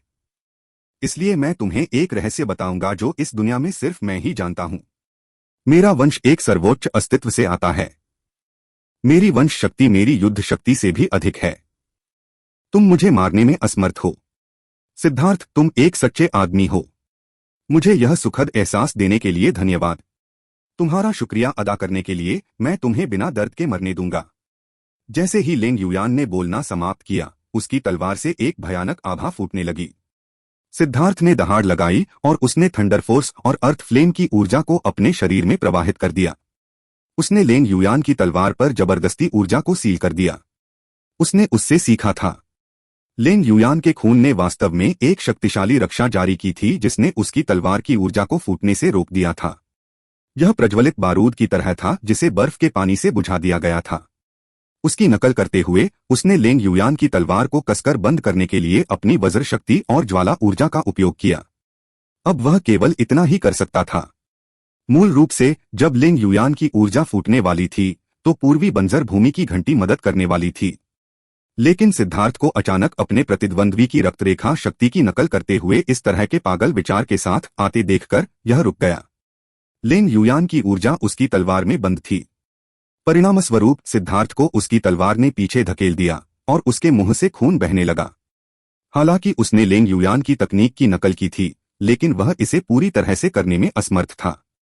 उस शक्ति का एक हिस्सा अभी भी बाहर निकल गया था और उसके अंदरूनी हिस्सों को घायल कर दिया था। लेंग युयान चौंक गई। हालांकि उसकी तलवार सिद्धार्थ की ओर धकेलती रही और वे दोनों अभी भी अपनी मूल मुद्रा में थे। दोनों तलवारें अपनी छाती में दबाए हुए हवा में उड़ रहे थे। डरो मत, मौत एक पल में आ जाती है। तुम्हें संघर्ष करने की जरूरत नहीं है, क्योंकि इससे तुम और ज्यादा डर जाओगे और दर्द महसूस करोगे। लेंग युयान ने अपना सिर हिलाया। सिद्धार्थ ने कोई जवाब नहीं दिया। वह पूरी तरह से अपनी वज्र शक्ति और ज्वाला ऊर्जा को प्रसारित करने पर केंद्रित था। लेंग युयान की ऊर्जा को लॉक कर रहा था। वह इसे अपने भीतर फूटने नहीं दे सकता था, अन्यथा वह निश्चित रूप से मर जाता। वह अपनी जान जोखिम में डालकर संघर्ष कर रहा था। उसका दिमाग तेजी से काम कर रहा था। वह अपने मौजूदा संकट से बचने का कोई रास्ता सोचने की कोशिश कर रहा था। लेकिन लेंग युयान बहुत शक्तिशाली था। अब जब उसने उसे मारने का मौका पकड़ लिया था तो कोई मौका नहीं था कि वह उसे जाने दे। ठीक इसी तरह सिद्धार्थ अपनी जान की बाजी लगाकर संघर्ष कर रहा था, जबकि लेंग युयान भी उसके पीछे पीछे चल रहा था। अचानक दोनों के हाव भाव बदल गए। उन पर एक भयानक दबाव टूट पड़ा। अच्छा नहीं, लेंग युयान की अभिव्यक्ति बदल गई। किसी अज्ञात बिंदु पर वे दोनों एक खाई के ऊपर से उड़ गए थे। उनके चारों ओर का स्थान मुड़ने लगा था। एक बार अमर पथ पर एक भयानक युद्ध हुआ था। जमीन टूट गई थी और कुछ बड़ी दरारों में अभी भी उस युद्ध के नियम मौजूद थे। एक बार उन नियमों को छू लेने के बाद मौत ही एकमात्र संभावना थी। लेंग युयान अब सिद्धार्थ को मारने की जहमत नहीं उठा सकता था। उसकी पीठ के पंख हिल गए और वह वापस उड़ गई। सिद्धार्थ ने भी अपनी आजादी वापस पा ली, लेकिन उसे बुरा लग रहा था। वह यह जानकर हैरान रह गया कि यह खाई हजारों मील चौड़ी थी। यह अब तक देखी गई सबसे बड़ी खाई थी और वे दोनों पहले से ही दर्जनों मील उसमें डूबे हुए थे। वे बेहद खतरनाक स्थिति में थे। वे दोनों वहां से जाने ही वाले थे कि अचानक नीचे से एक शक्तिशाली चूषण बल आया। अंधेरा एक विशाल मुंह की तरह था जो उन्हें निगल जाना चाहता था। दोनों को एहसास हुआ कि उनके आसपास की जगह जम गई है। वे अब ऊपर नहीं जा सकते थे, नहीं उड़ सकते थे। वे सिर्फ गिर सकते थे। वे दोनों पूरी ताकत से संघर्ष कर रहे थे, लेकिन वह चूषण बल बहुत ज्यादा था। वे सिर्फ उन्हें गिरते हुए देख सकते थे। बस एक पल में वे जमीन से कई मील नीचे थे। चूंकि वे अपने गिरने की दिशा को नियंत्रित करने में असमर्थ थे, इसलिए वे दोनों एक दूसरे के और करीब आ गए। अंत में जब वे लगभग एक दूसरे के बिल्कुल पास थे, लेंग युयान की तलवार अचानक सिद्धार्थ पर वार कर गई। अरे, तुम अभी भी इस समय मारना चाहते हो? क्या तुम्हारा सिर गधे ने लात मारी थी? सिद्धार्थ ने कोसा। इस समय भी उसने भागने के बारे में नहीं सोचा। अपने गुस्से में उसने इस बारे में ज्यादा सोचने की जहमत नहीं उठाई। फ्लाइंग रेनबो ने भी लेंग युयान पर हमलों की झड़ी लगा दी। वे और भी तेजी से नीचे गिरने लगे। अब आसमान उनकी नजर में बस एक रेखा बनकर रह गया था। इस समय खाई के भीतर अचानक एक भयानक आभा उठी। वह आभा एक उग्र ज्वार की तरह उठी, जिसने तुरंत उन दोनों को घेर लिया। सिद्धार्थ की अभिव्यक्ति अनायास ही बदल गई। सिद्धार्थ के रोंगटे खड़े हो गए। अदृश्य ब्लेड अचानक नीचे से ऊपर की ओर उछल रहे थे, उस पर और लेंग युयान पर हमला कर रहे थे। फ्लाइंग रेनबो ने प्रकाश की एक दीवार बनाई जिसने उसकी रक्षा की, जबकि लेंग युयान ने भी हमला करना बंद कर दिया। उसकी हड्डी के ब्लेड ने उन अदृश्य हमलों को रोक दिया। जब उन अदृश्य ब्लेडों ने उसकी तलवार पर वार किया तो सिद्धार्थ का हाथ कांप उठा। जब उसने अदृश्य ब्लेडों को तोड़ा तो उसे लगा कि किसी तरह की ऊर्जा के अनगिनत अदृश्य तीर फ्लाइंग रेनबो के अवरोध से होकर गुजर रहे हैं। उसका शरीर तुरंत ही छोटे छोटे छिद्रों से भर गया। यहां तक कि उसके शक्तिशाली शरीर में भी इस अज्ञात शक्ति का प्रतिरोध करने की थोड़ी सी भी क्षमता नहीं थी। सावधान रहें। ये स्थानिक ब्लेड हैं जो तब बने हैं जब शीर्ष विशेषज्ञों ने शून्य को तोड़ दिया था। यह जगह मौत की भूमि है जिसे विशेषज्ञों ने बनाया है, जिन्होंने स्वर्ग और पृथ्वी के नियमों को तोड़ा है। यह अंतरिक्ष के अराजक प्रवाह का एक निशान मात्र है, लेकिन फिर भी यह ऐसा कुछ नहीं है जिसका आपके स्तर के लोग विरोध कर सकें, ईस्टर्न वेस्टलैंड बेल ने कहा। लेकिन सिद्धार्थ के पास अंतरिक्ष के अराजक प्रवाह के स्थानिक ब्लेडों की परवाह करने का समय नहीं था। अभी वह अदृश्य हमलों से घिरा हुआ था। वह उन्हें केवल बेहोशी से ही महसूस कर सकता था, इससे पहले कि वे उस पर हमला करें। उसने उन्हें रोकने की पूरी कोशिश की, लेकिन वह फिर भी बार बार छेदा जा रहा था। लेंग युयान की हड्डी की तलवार ने प्रकाश की लहरें छोड़ी। रून उसके चारों ओर घूम रहे थे। उसकी रक्षा सिद्धार्थ की तुलना में और भी मजबूत थी, लेकिन वह भी इन अदृश्य स्थानिक ब्लेडों को रोकने में असमर्थ थी। उसके शरीर से खून बह रहा था। हालांकि वे दोनों तेजी से ठीक होने में सक्षम थे, लेकिन यह कोई समाधान नहीं था। इसके अलावा वे तेजी से गिर रहे थे और हमले और भी मजबूत होते जा रहे थे। वे ज्यादा देर तक टिक नहीं पाएंगे। अरे राक्षस लड़की, अगर यह जारी रहा तो हम दोनों मर जाएंगे। बेहतर होगा कि हम साथ मिलकर काम करें, सिद्धार्थ ने कहा। हालांकि उसके पास प्राइमल कैओस बीड की हीलिंग थी, लेकिन वह हमेशा के लिए काम नहीं करेगी। जैसे जैसे स्थानिक ब्लेड मजबूत होते गए, कौन जानता था कि उनमें से कोई उसे तुरंत मार देगा या नहीं। इसके अलावा वे दोनों दुश्मन थे। उसे न केवल स्थानिक ब्लेड को रोकना था, बल्कि उसे लेंग युयान से भी सावधान रहना था। यह सबसे खतरनाक बात थी जिससे सिद्धार्थ पूरी तरह से ध्यान केंद्रित नहीं कर पा रहा था। मैं लेंग युयान दूसरों के साथ मिलकर काम करने से घृणा करता हूं। इसके अलावा इस दुनिया में मेरे अलावा कोई भी ऐसा नहीं है जिस पर मैं भरोसा कर सकूं। इसके अलावा अगर तुम मेरे लिए कोई उपनाम लेकर आए तो मैं तुम्हें अभी मार डालूंगा, लेंग युयान ने ठंडे स्वर में कहा। तुम मूर्ख लड़की हो, इतनी जिद्दी होने की वजह से तुम सिर्फ मौत के मुंह में ही जाओगी, सिद्धार्थ ने नाक भौं सिकोड़ी। वे दोनों ही बहुत मुश्किल में थे। अगर वे इस स्थिति से बाहर निकलने के लिए साथ मिलकर काम नहीं करते तो वे दोनों ही मर जाएंगे। यहाँ की खाई को मौत की भूमि के रूप में जाना जाता था। जो कोई भी यहाँ गिर जाता था उसे फिर कभी नहीं देखा जाता था। उसका प्रस्ताव अस्वीकार कर दिया जाना उसे बहुत क्रोधित कर रहा था। मृत्यु डरावनी नहीं है। अगर आप मृत्यु को एक और जीवन की शुरुआत के रूप में देखते हैं तो आपको इतना डर नहीं लगेगा, लेंग युयान ने उदासीनता से कहा। सिद्धार्थ गुस्से से लगभग मर ही गई। ऐसा क्यों लग रहा था कि यह महिला इतनी बुरी तरह से मरना चाहती थी, लेकिन वह अलग था। वह मरना नहीं चाहता था, वह जीना चाहता था। उसके पास बहुत सी ऐसी चीजें थीं जो उसने अभी तक नहीं की थीं। उसके भाई और सुंदरिया उसका इंतजार कर रही थीं। उसके माता पिता भी उसका इंतजार कर रहे थे। वह अभी मर नहीं सकता था, लेकिन लेंग युयान ने सहयोग करने से इनकार कर दिया। यह पता नहीं था कि यह उसका अभिमान था या फिर उसे उस पर भरोसा नहीं था। वह इस बारे में कुछ नहीं कर सकता था। सिद्धार्थ ने अपने सितारों को शिखर पर पहुंचा दिया। उड़ते हुए रेनबो से अंधीन रून निकले, क्योंकि प्रत्येक वार से रूनों की एक नदी निकलती थी जो उसके चारों ओर लिपट जाती थी। लेकिन उसे अभी भी ऐसा लग रहा था कि दबाव बढ़ रहा है। ऐसा लग रहा था जैसे अनगिनत तीरंदाज हर तरफ से उस पर निशाना साध रहे हैं। इसके अलावा स्थानिक ब्लेड अधिक शक्तिशाली होते जा रहे थे। उनमें से कोई भी रैंक 2 सेलेस्टियल को तुरंत मार सकता था। यहाँ तक कि साधारण रैंक 3 सेलेस्टियल भी केवल एक सांस तक ही जीवित रह पाते थे। वे दोनों आधी अगरबत्ती के बराबर समय तक गिरते रहे। नतीजतन वे अब आसमान भी नहीं देख पा रहे थे। दुनिया उनके लिए काली हो गई थी। यह पता नहीं था कि वे कितने मील नीचे गिरे थे। स्थानिक ब्लेड अब अविश्वसनीय रूप से भयानक थे। एक ब्लेड से सिद्धार्थ का सिर लगभग नष्ट हो गया था। सिद्धार्थ लगातार चोटों के कारण खून से लथपथ था। उसने आदिम अराजकता वाले स्थान में इतनी बार जीवन ऊर्जा खींची थी कि अब पेड़ों पर मुरझाने के लक्षण दिखने लगे थे। इसके अलावा कोई रास्ता नहीं था। उसके शरीर पर लगातार भारी चोटें लग रही थीं, और अगर वह तुरंत ठीक नहीं हुआ तो अगला स्थानिक ब्लेड सीधे उसके शरीर को चकनाचूर कर सकता था। सिद्धार्थ, क्यों न हम कुछ समय साथ में काम करें? नहीं तो हम सच में मर जाएंगे। सिद्धार्थ को उम्मीद नहीं थी कि लेंग युयान अचानक अपना मुंह खोल देगी। वह गुस्से में बोला, मृत्यु डरावनी नहीं है। अगर आप मृत्यु को एक और जीवन की शुरुआत मानेंगे तो आपको इतना डर नहीं लगेगा। लेकिन जैसे ही उसने यह कहा, उसे पछतावा हुआ। उसके शब्दों का जवाब देने की थोड़ी सी संतुष्टि ने ही उसकी किस्मत तय कर दी थी। यह स्पष्ट रूप से थोड़ा बचकाना था। तुम तो अपना दिमाग भी साफ नहीं रख पाते। तुम बहुत भावुक और उतावले हो, सिद्धार्थ। मैं तुम्हारी तारीफ वापस लेता हूं, लेंग युयान ने कहा। सिद्धार्थ ने गहरी सांस ली। अब बहस करने का समय नहीं था। अपनी भावनाओं को दबाते हुए उसने खुद को शांत रहने के लिए मजबूर किया। तो फिर चलो साथ मिलकर काम करते हैं। अपनी मौजूदा मुश्किल से निकलने से पहले हम एक दूसरे पर हमला तो नहीं कर सकते। क्या तुम ऐसा करने में सक्षम हो? सिद्धार्थ ने पूछा। यह तो मुझे ही पूछना चाहिए था। लोगों की पीठ में छुरा घोंपना, जब वे नीचे हों तो उन्हें पीटना, अपने ही लोगों को धोखा देना, ये वे चीजें हैं जिनमें आपका धर्म मार्ग सबसे कुशल है।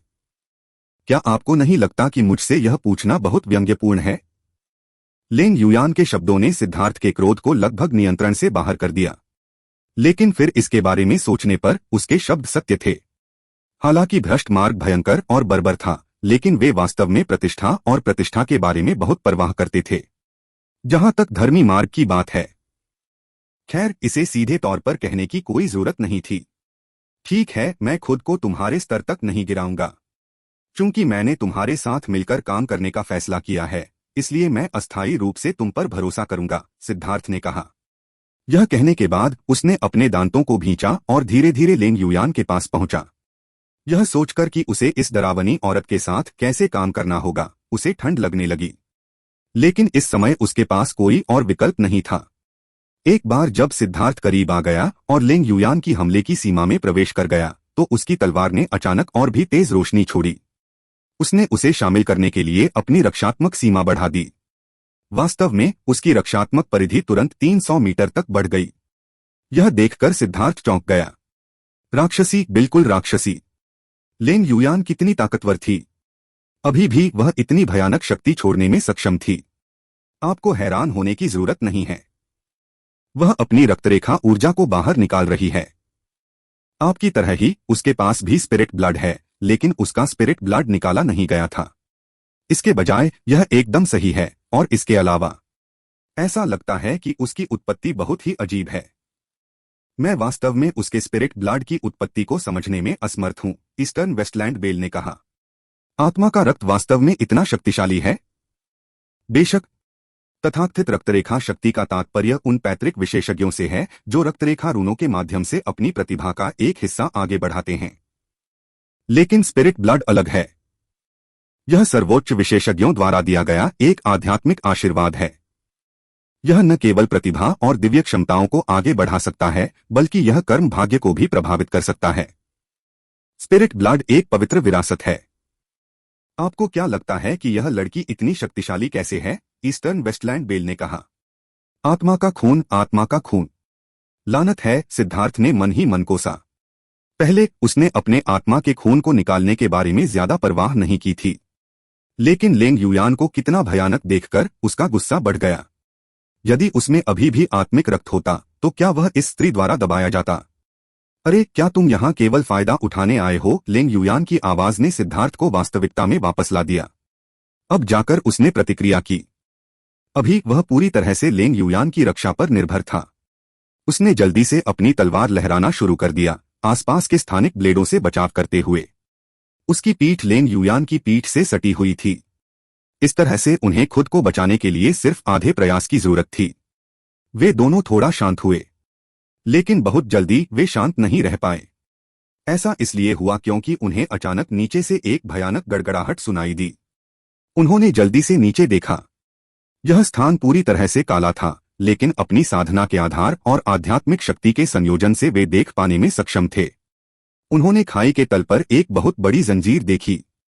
वह जंजीर 100 मील से भी ज्यादा मोटी थी और यह पता नहीं था कि वह कितनी लंबी थी। वह खाई के पूरे तल पर फैली हुई थी। वह अविश्वसनीय रूप से मोटी श्रृंखला घूमते हुए रूनों से घिरी हुई थी। उसमें से अनथीन स्थानिक ब्लेड निकल रहे थे। वे जिन स्थानिक ब्लेडों से टकराए थे वे अदृश्य थे, लेकिन विशाल श्रृंखला से आने वाले स्थानिक ब्लेडों को देखना आसान था। वे ब्लेड शून्य को चीर रहे थे। अंतरिक्ष लगातार फट रहा था और फिर ठीक हो रहा था। उस कान को चीर देने वाली आवाज ने उन्हें सिहरन पैदा कर दी। नीचे पहुंचने से पहले हमारे पास अभी भी एक अगरबत्ती के बराबर समय है। एक बार जब हम उन स्थानिक ब्लेडों को छू लेंगे तो हमारे पास लाशें भी नहीं बचेंगी, लेंग युयान ने उदासीनता से कहा। सिद्धार्थ ने गहरी सांस ली और कहा, ऐसे समय में भी आप अभी भी शांत और निष्पक्ष रूप से स्थिति का मूल्यांकन कर सकती हैं। मुझे वास्तव में आपकी प्रशंसा करनी होगी। आदरणीय शैतान महारानी, मुझे आपकी मदद की जरूरत है ताकि मैं अपनी रक्षा कर सकूं। मैं हमें अंतरिक्ष में बंद करने के लिए एक जादुई कला का उपयोग करूंगा, अन्यथा हम जल्दी ही कीमा बना दिए जाएंगे। ऐसा कहने के बाद सिद्धार्थ ने बचाव करना बंद कर दिया। उसने तेजी से हाथ की मुहरें बनाई। उसके चारों ओर अनगिनत ज्वालाएं उमड़ पड़ी और लेंग युयान ने उसे बचाने के लिए अपनी हड्डी की तलवार लहराई। उग्र ज्वाला जेल। एक विशाल ज्वाला कारागार दिखाई दिया जिसने सिद्धार्थ और लेंग युयान को घेर लिया। यह तुरंत 3 मीटर के आकार तक सिकुड़ने लगा। हवा के ब्लेडों ने चाहे कितनी भी कोशिश की हो, वे ज्वाला कारागार को नुकसान नहीं पहुंचा पाए। सिद्धार्थ ने अपने भाग्य को धन्यवाद दिया। अगर कोई भी स्थानिक ब्लेड ज्वाला जेल के नोस को छू लेता जब यह बना था तो यह उसी तरह टूट जाता जैसे लेंग युयान ने इसे तोड़ा था। लेकिन उस गांठ को तोड़ना जो केवल एक पल के लिए दिखाई दी थी, कुछ ऐसा था जो केवल लेंग युयान ही अपनी शून्यभेदी आंखों से कर सकती थी। आपकी यह तकनीक बहुत शक्तिशाली है। लेंग युयान ने यह देखकर प्रशंसा की कि पवन ब्लेड ज्वाला जेल को हिलाने में असमर्थ थे। सिद्धार्थ ने आ भरी, भले ही यह मजबूत हो, लेकिन इसका कोई फायदा नहीं है। हमारे पास अभी भी थोड़ा समय है। हम बच पाएंगे या नहीं, यह आप पर निर्भर है। मेरे पास कोई चाल नहीं बची है। लेंग युयान चौंक गई, लेकिन जैसे ही उसने अपनी दिव्य भावना को फैलाया, उसका भाव बदल गया।